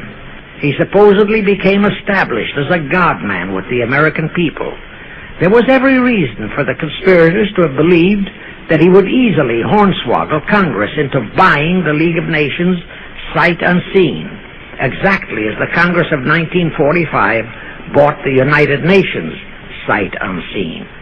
But there was one man in the Senate in 1918 who saw through that scheme just as the Russian Tsar did in 1814. He was a man of great political stature, almost as great as that of Teddy Roosevelt, and fully as astute. He was highly respected and trusted by all members of both houses of Congress and by the American people. The name of that great and patriotic American was Henry Cabot Lodge, not the phony of today who called himself Henry Cabot Lodge Jr. until he was exposed. Lodge completely unmasked Wilson and kept the United States out of the League of Nations. Here it becomes of great interest to know the real reason for the Wilson League of Nations flop. As I previously stated, Schiff was sent to the United States to carry out 4 specific assignments. Number 1 and most important was to acquire complete control of the U.S. money system. Number 2, as outlined in the original Weishaupt Illuminati blueprint, he was to find the right kind of men to serve as stooges for the great conspiracy and promote them into the highest offices in our federal government, our Congress, our U.S. Supreme Court, and all federal agencies, such as the State Department, the Pentagon, the Treasury Department, etc. Number 3, destroy the unity of the American people by creating minority group strife throughout the nation, especially between the whites and blacks as outlined in Israel Cohen's book.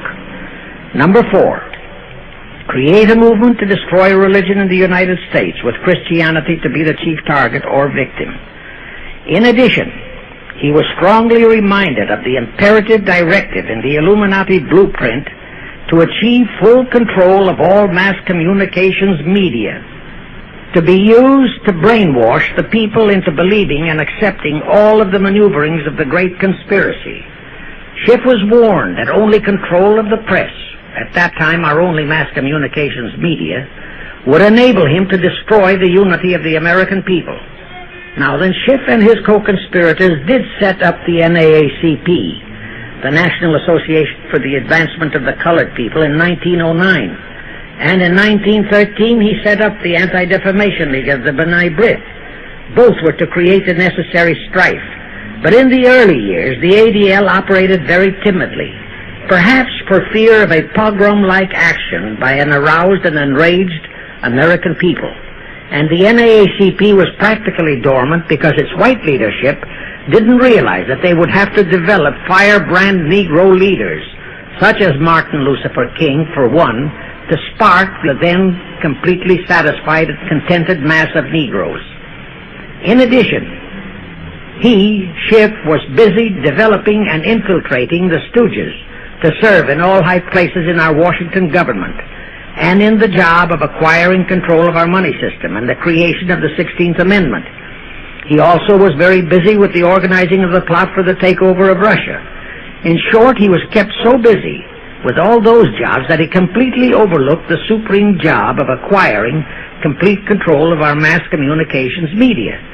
That oversight was the direct cause for Wilson's failure to lure the United States into the League of Nations, because when Wilson decided to go to the people to overcome the opposition of the Lodge-controlled Senate, despite his established but phony reputation as a great humanitarian, he found himself faced by a solidly united people and by a loyal press whose only ideology was Americanism and the American way of life.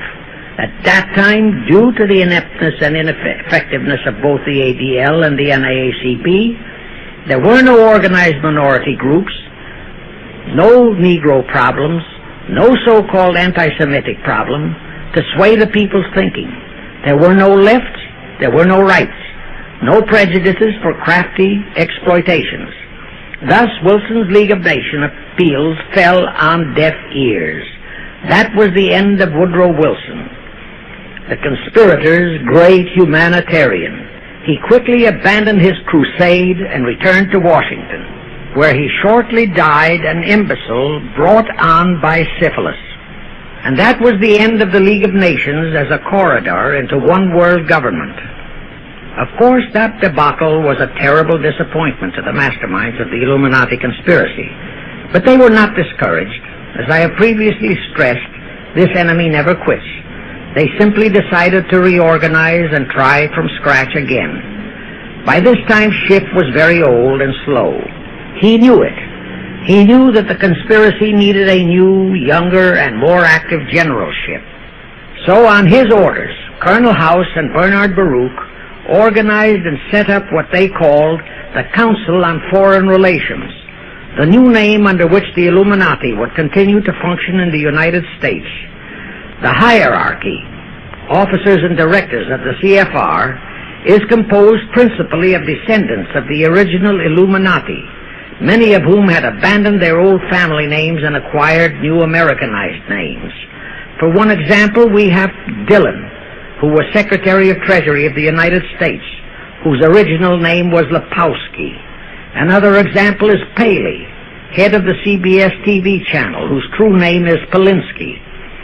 The membership of the CFR is approximately 1,000 in number and contains the heads of virtually every industrial empire in America, such as Blau, president of the U.S. Steel Corporation, Rockefeller, king of the oil industry, Henry Ford II, and so on. And, of course, all the international bankers, also the heads of the tax-free foundations, are officers and or active CFR members. In short, all the men who provide the money and the influence to elect the CFR-chosen presidents of the United States, congressmen, senators, and who decide the appointments of our various secretaries of state, of the Treasury, of every important federal agency, are members of the CFR, and very obedient members indeed. Now, just to cement that fact, I will mention the names of a few of the United States presidents who were members of the CFR. Franklin Roosevelt, Herbert Hoover, Dwight D. Eisenhower, Jack Kennedy.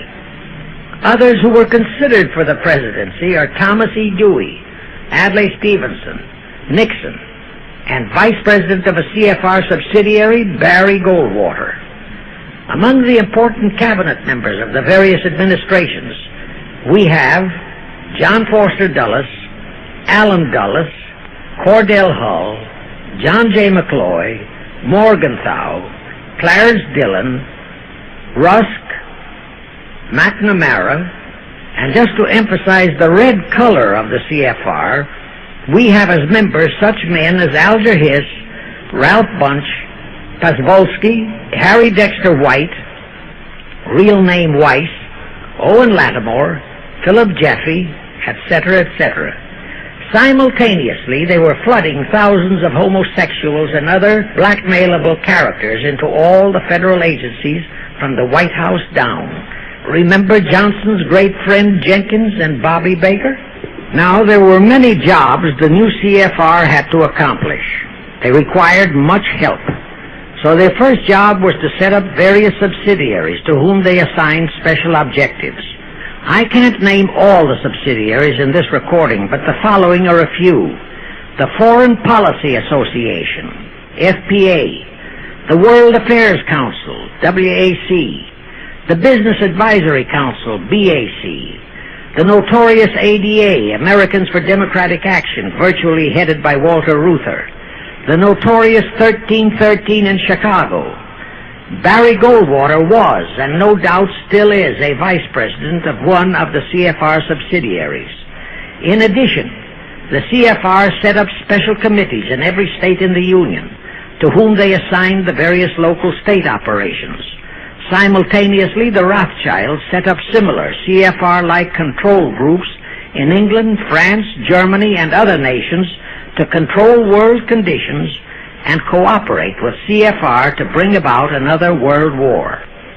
But the CFR's first and foremost job was to get complete control of our mass communications media. The control of the press was assigned to Rockefeller. Thus, Henry Luce, who recently died, was financed to set up a number of national magazines, among them Life, Time, Fortune, and others, which publish USSR in America. The Rockefellers also directly or indirectly financed the Cowles Brothers Look magazine and a chain of newspapers.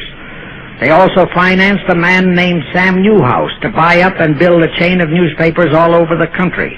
And the late Eugene Meyer, one of the founders of CFR, bought the Washington Post, Newsweek, the weekly magazine, and other publications.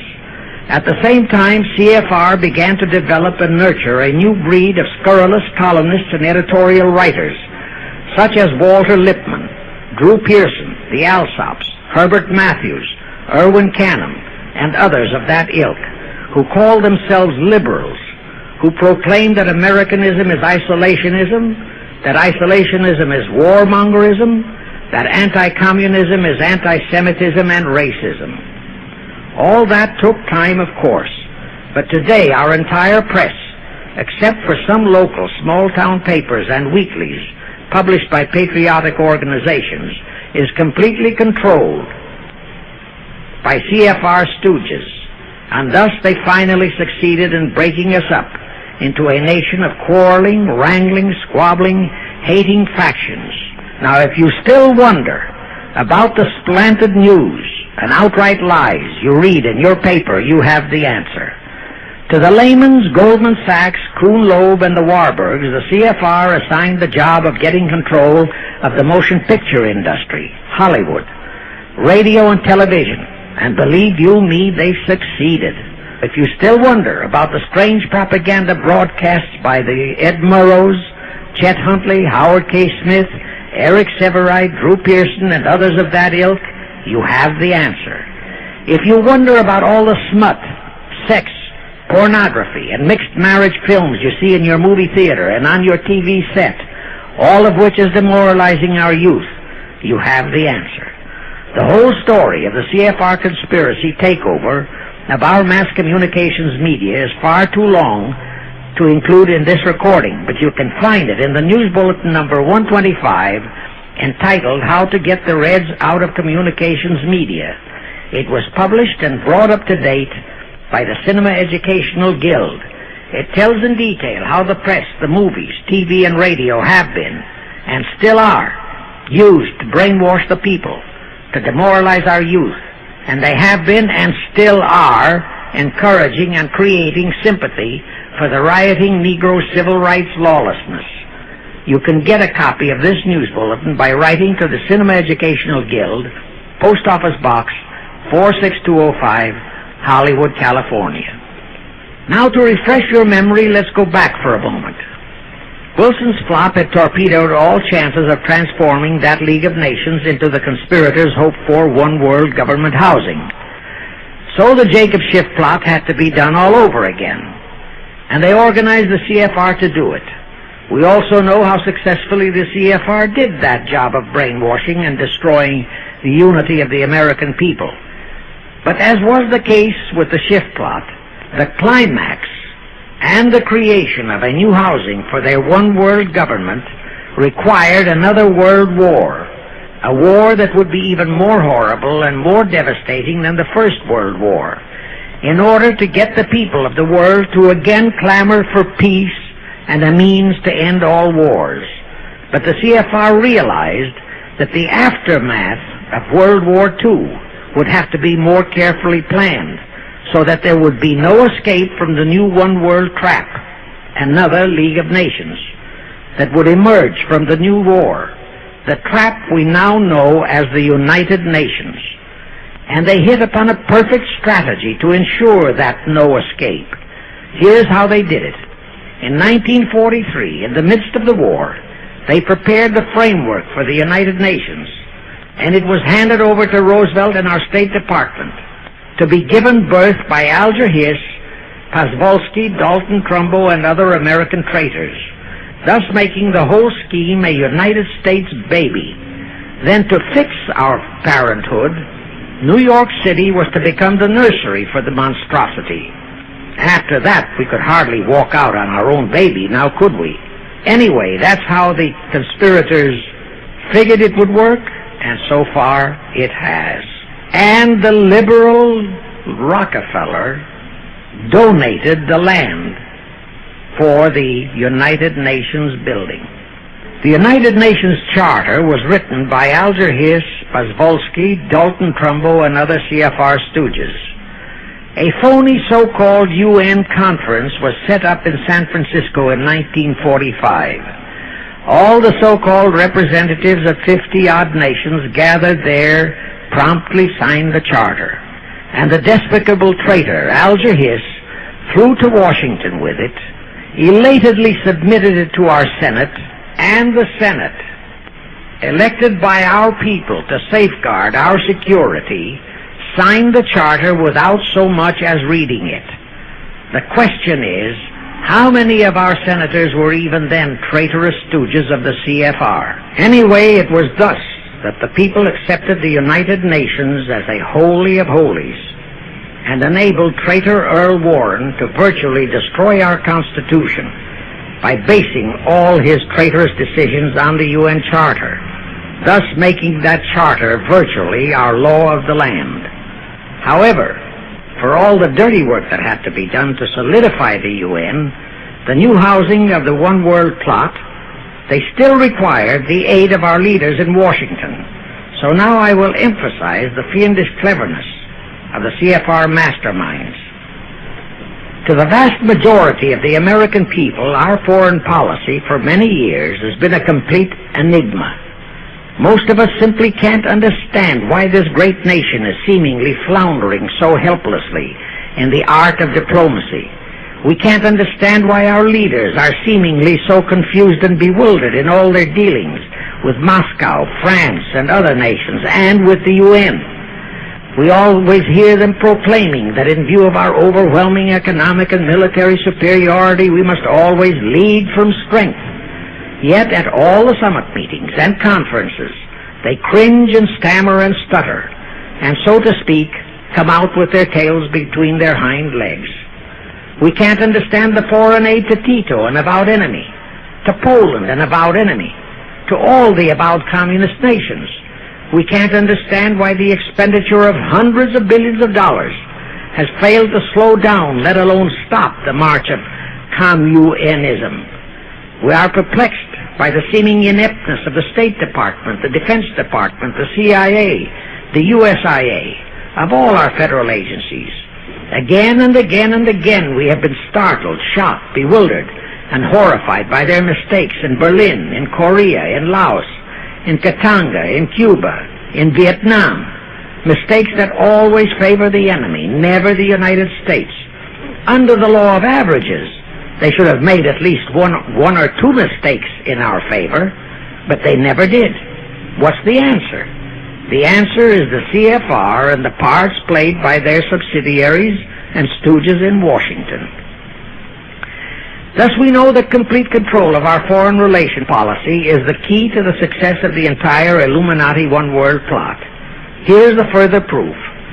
Earlier I fully established that Schiff and his gang had financed the Lenin-Trotsky-Stalin takeover of Russia and fashioned its communist regime into becoming their chief instrument to keep the world in turmoil and to finally terrorize all of us into seeking peace in a UN One World government. But the conspirators knew that the Moscow gang could not become such an instrument until and unless the whole world would accept the communist regime as the legitimate, de jure government of Russia. Only one thing could accomplish that: recognition by the United States. The conspirators figured that the whole world would follow our lead, and that's when the Wilson flop very nearly wrecked the entire plot. Throughout the following 3 Republican administrations, the CFR pulled every trick in their bag to induce Harding, Coolidge, and Hoover to grant that recognition, but all 3 refused. As a result, in the late 1920s, the Stalin regime was in dire straits. Despite all purges and secret police controls, the Russian people were growing more and more restive. It is a matter of record, admitted by Litvinov, that during 1931 and 1932, Stalin and his whole gang were always packed and ready for instant flight. Then in November 1932, the conspirators achieved their greatest coup. They landed Franklin Roosevelt in the White House. Crafty, unscrupulous, utterly without conscience, that charlatan traitor turned the trick for them. Without even asking consent of Congress, he unlawfully proclaimed recognition for the Stalin regime. That did it. And exactly as the conspirators figured, the whole world did follow our lead. Automatically, that squelched the previously growing resistance movement of the Russian people. That automatically launched the greatest menace the civilized world has ever known. The rest is too well known to need repeating. We know how Roosevelt and his traitorous State Department kept building up the communist menace right here in our own country, and thus throughout the world. We know how he perpetrated that Pearl Harbor atrocity for his excuse to hurl us into World War II. We know all about his secret meetings with Stalin at Yalta and how he, with Eisenhower's help, delivered the Balkans and Berlin to Moscow. And last, but by no means least, we know that 20th century Benedict Arnold not only dragged us into that new corridor, the United Nations, into one world government, but actually schemed all the arrangements to plant it within our country. In short, the day that Roosevelt entered the White House, the CFR conspirators regained full control of our foreign relations machinery and firmly established the United Nations as the housing for the Illuminati one world government. I wish to stress one other very vital point. That Wilson League of Nations plot brought Schiff and his gang to the realization that control of just the Democratic Party was not enough. True, they could create a crisis during the Republican administration, as they did in 1929 with their Federal Reserve manufactured crash and depression, which would bring another Democrat stooge back into the White House. But they realized that a 4-year disruption in their control of our foreign relation policies could play havoc with the progress of their conspiracy. It could even break up their entire strategy, as it almost did before Roosevelt saved it with his recognition of the Stalin regime. Thereupon, after that Wilson debacle, they began to formulate plans to achieve control of both of our national parties. But that posed a problem for them. Manpower. Stooges in the Republican Party also added manpower for the Democratic Party, because control of just the man in the White House would not be enough.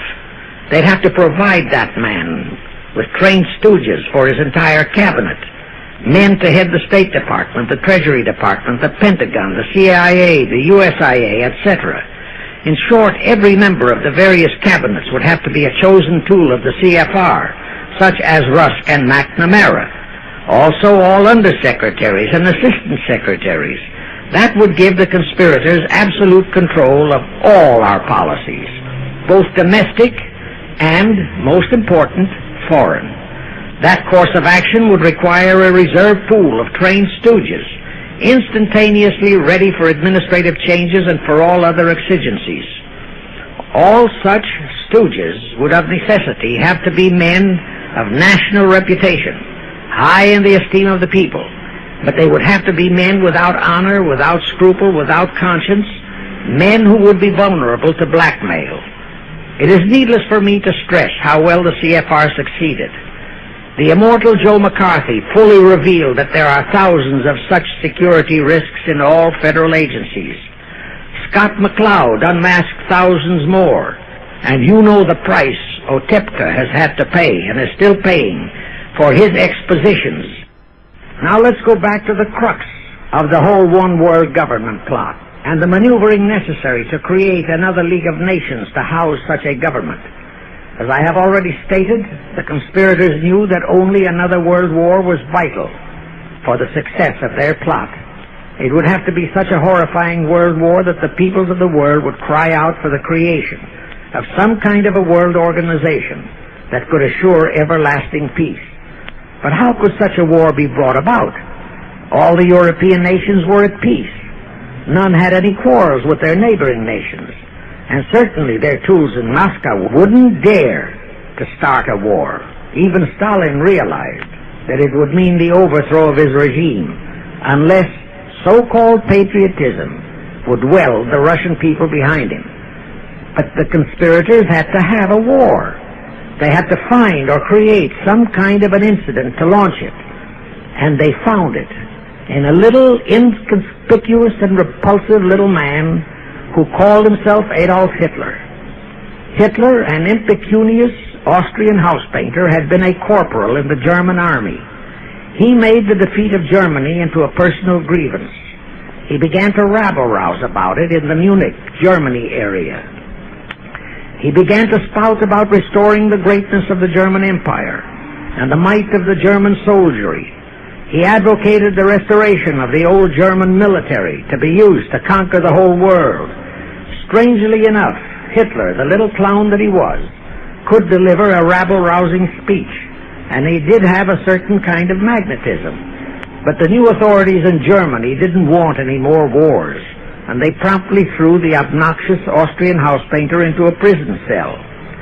Aha! Here was the man, decided the conspirators, who, properly directed and financed, could be the key to another world war. So while he was in prison, they had Rudolf Hess and Goering write a book which they titled Mein Kampf and attributed the authorship to Hitler, exactly as Litvinov wrote Mission to Moscow and attributed the authorship to Joseph Davies, then our ambassador to Russia and a stooge of the CFR. In Mein Kampf, Hitler, the pseudo-author, outlined his grievances and how he would restore the German people to their former greatness. The conspirators then arranged for a wide circulation of the book among the German people in order to arouse a fanatical following for him. On his release from prison, also arranged by the conspirators, they began to groom him and finance him to travel to other parts of Germany to deliver his rabble-rousing speeches. Soon he gathered a growing following among other veterans of the war, and that soon spread to the masses, who began to see in him a savior for their beloved Germany. Then came his leadership of what he called his Brown Shirt Army and the March on Berlin. That required a great deal of financing, but the Rothschilds, the Warburgs, and others of the conspirators provided all the money he needed. Gradually, Hitler became the idol of the German people, and then they overthrew the von Hindenburg government, and Hitler became the new Führer. But that still was no reason for a war. The rest of the world watched Hitler's rise, but saw no reason to interfere in what was distinctly a domestic condition within Germany. Certainly none of the other nations felt it was a reason for another war against Germany, and the German people were not yet incited into enough of a frenzy to commit any acts against any neighboring nation, not even against France, that would lead to a war.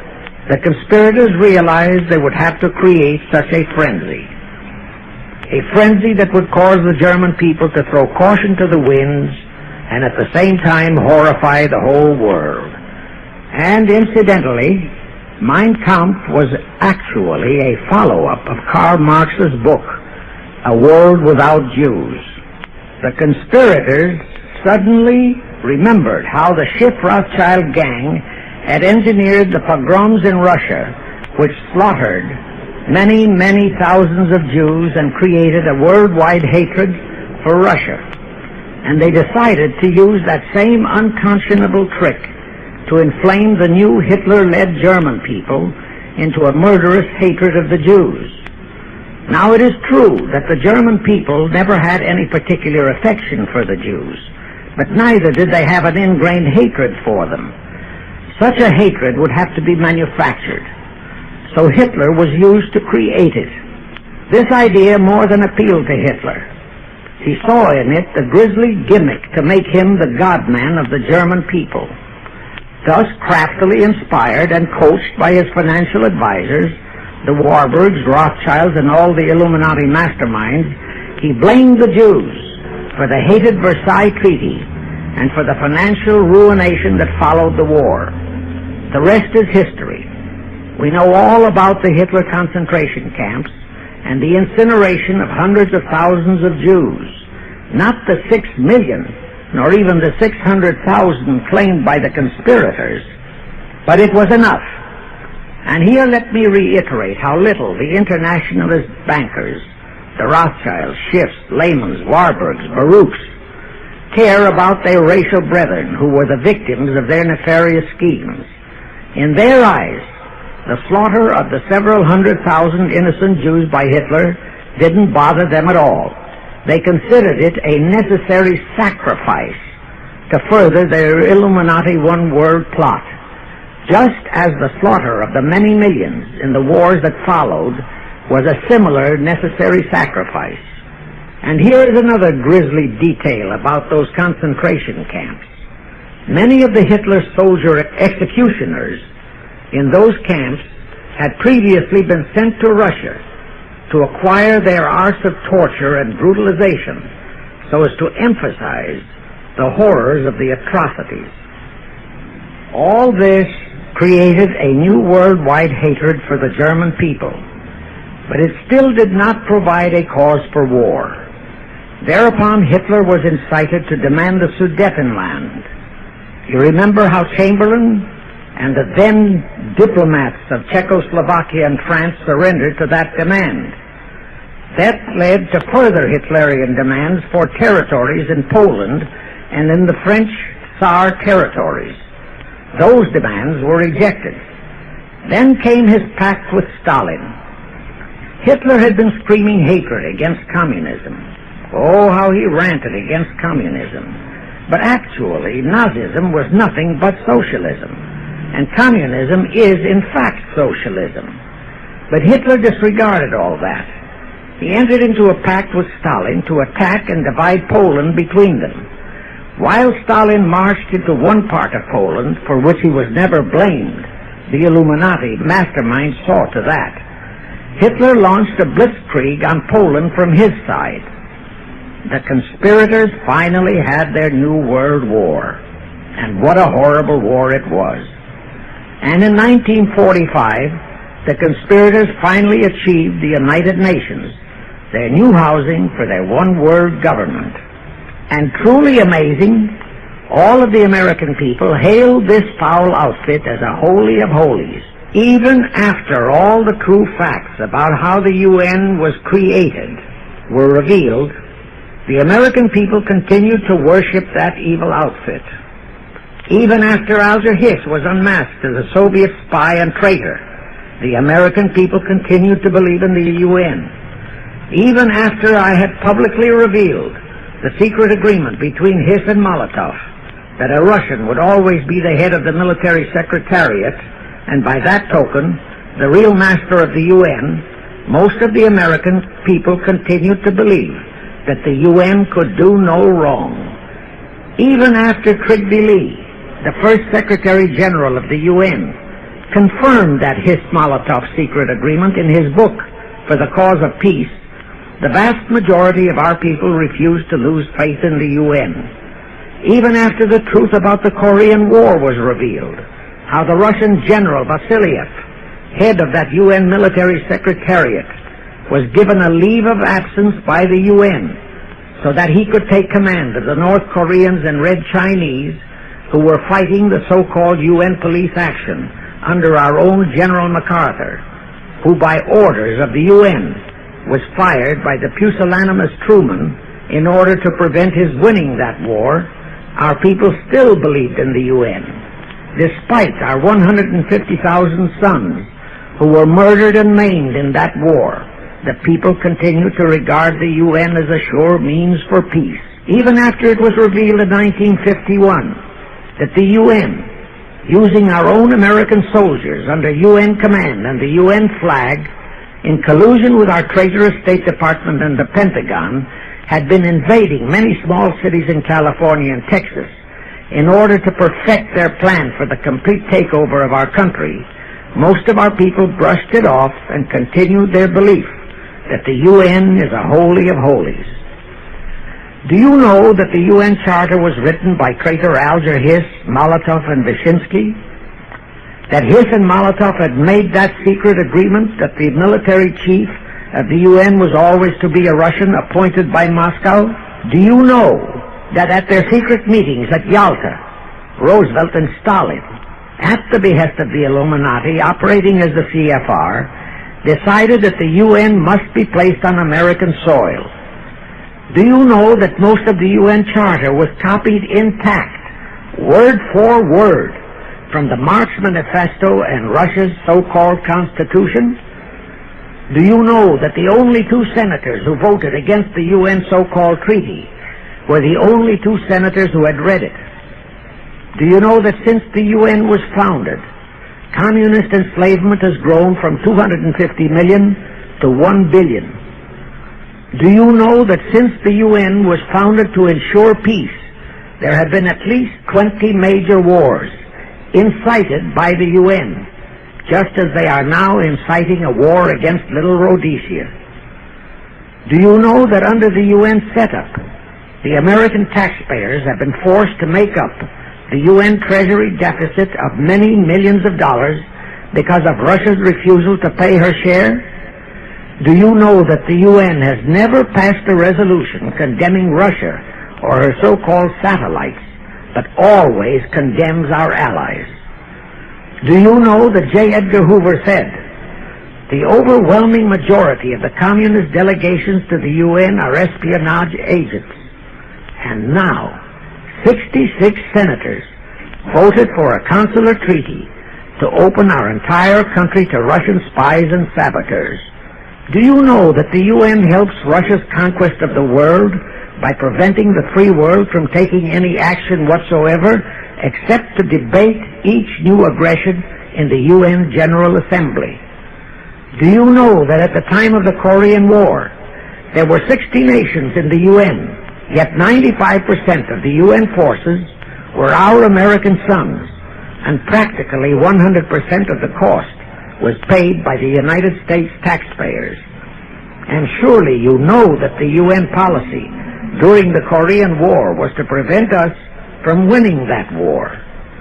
Do you know that all the battle plans of General MacArthur had to go first to the UN to be relayed to Vasiliev, commander of the North Koreans and Red Chinese, and that any future wars fought by our sons under the UN flag would have to be fought under the control of the UN Security Council?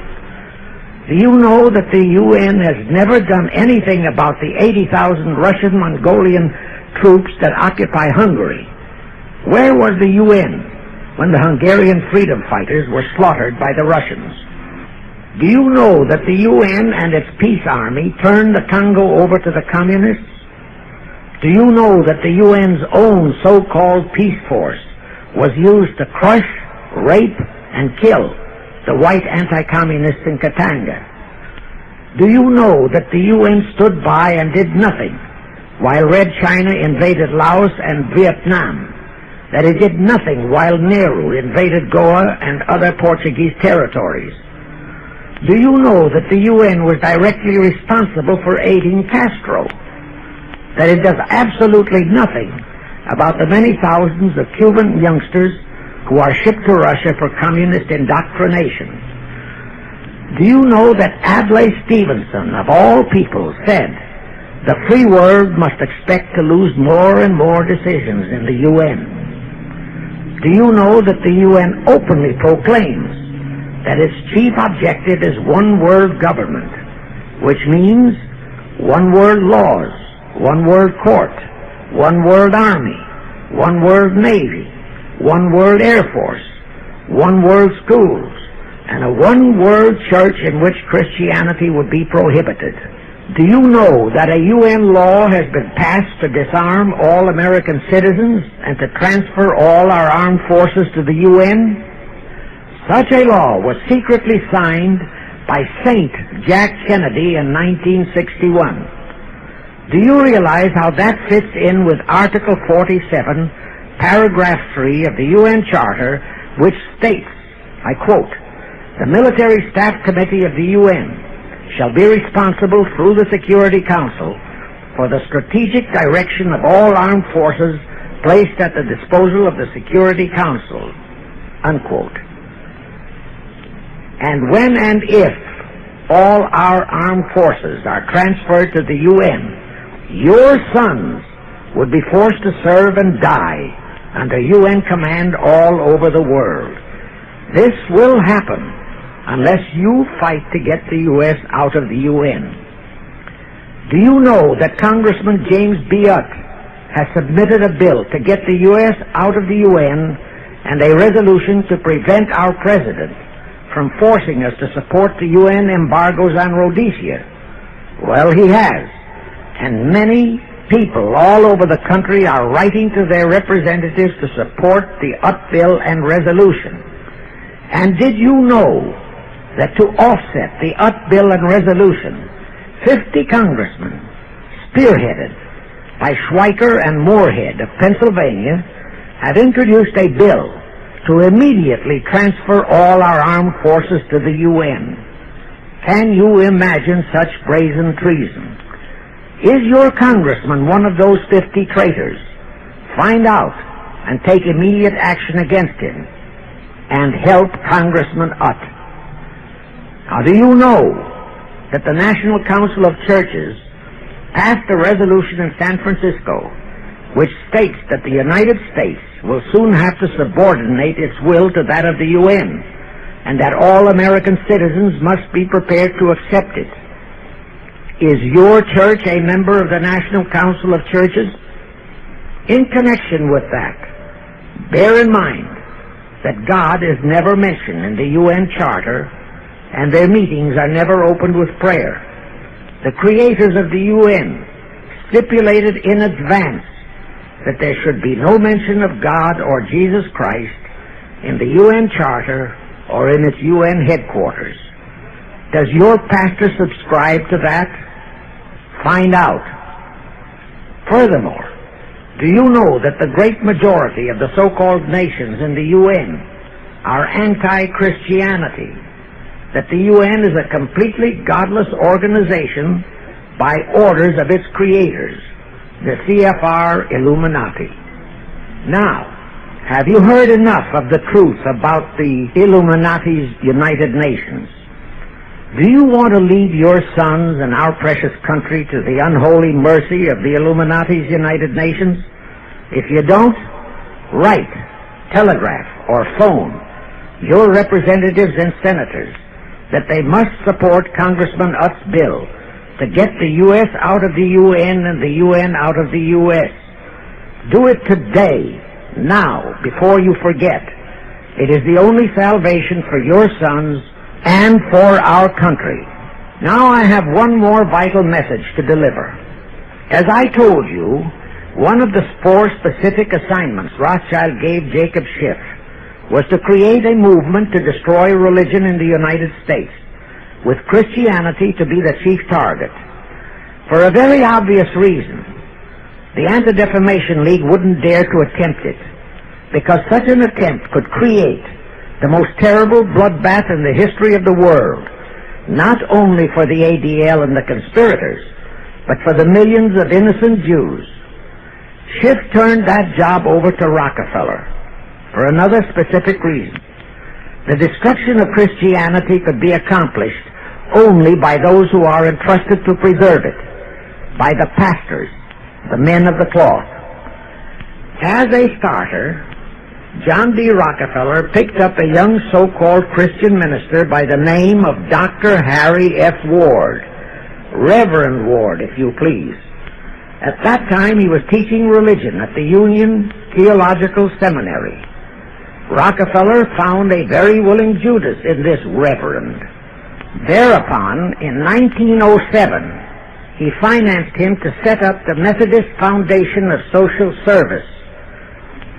And Ward's job was to teach bright young men to become so-called ministers of Christ and to place them as pastors of churches. While teaching them to become ministers, the Reverend Ward also taught them how to very subtly and craftily preach to their congregations that the entire story of Christ is a myth, to cast doubts on the divinity of Christ, to cast doubts about the Virgin Mary. In short, to cast doubts on Christianity as a whole. It was not to be a direct attack, but much of it by crafty insinuation that was to be applied in particular to the youth in the Sunday schools. Remember Lenin's statement?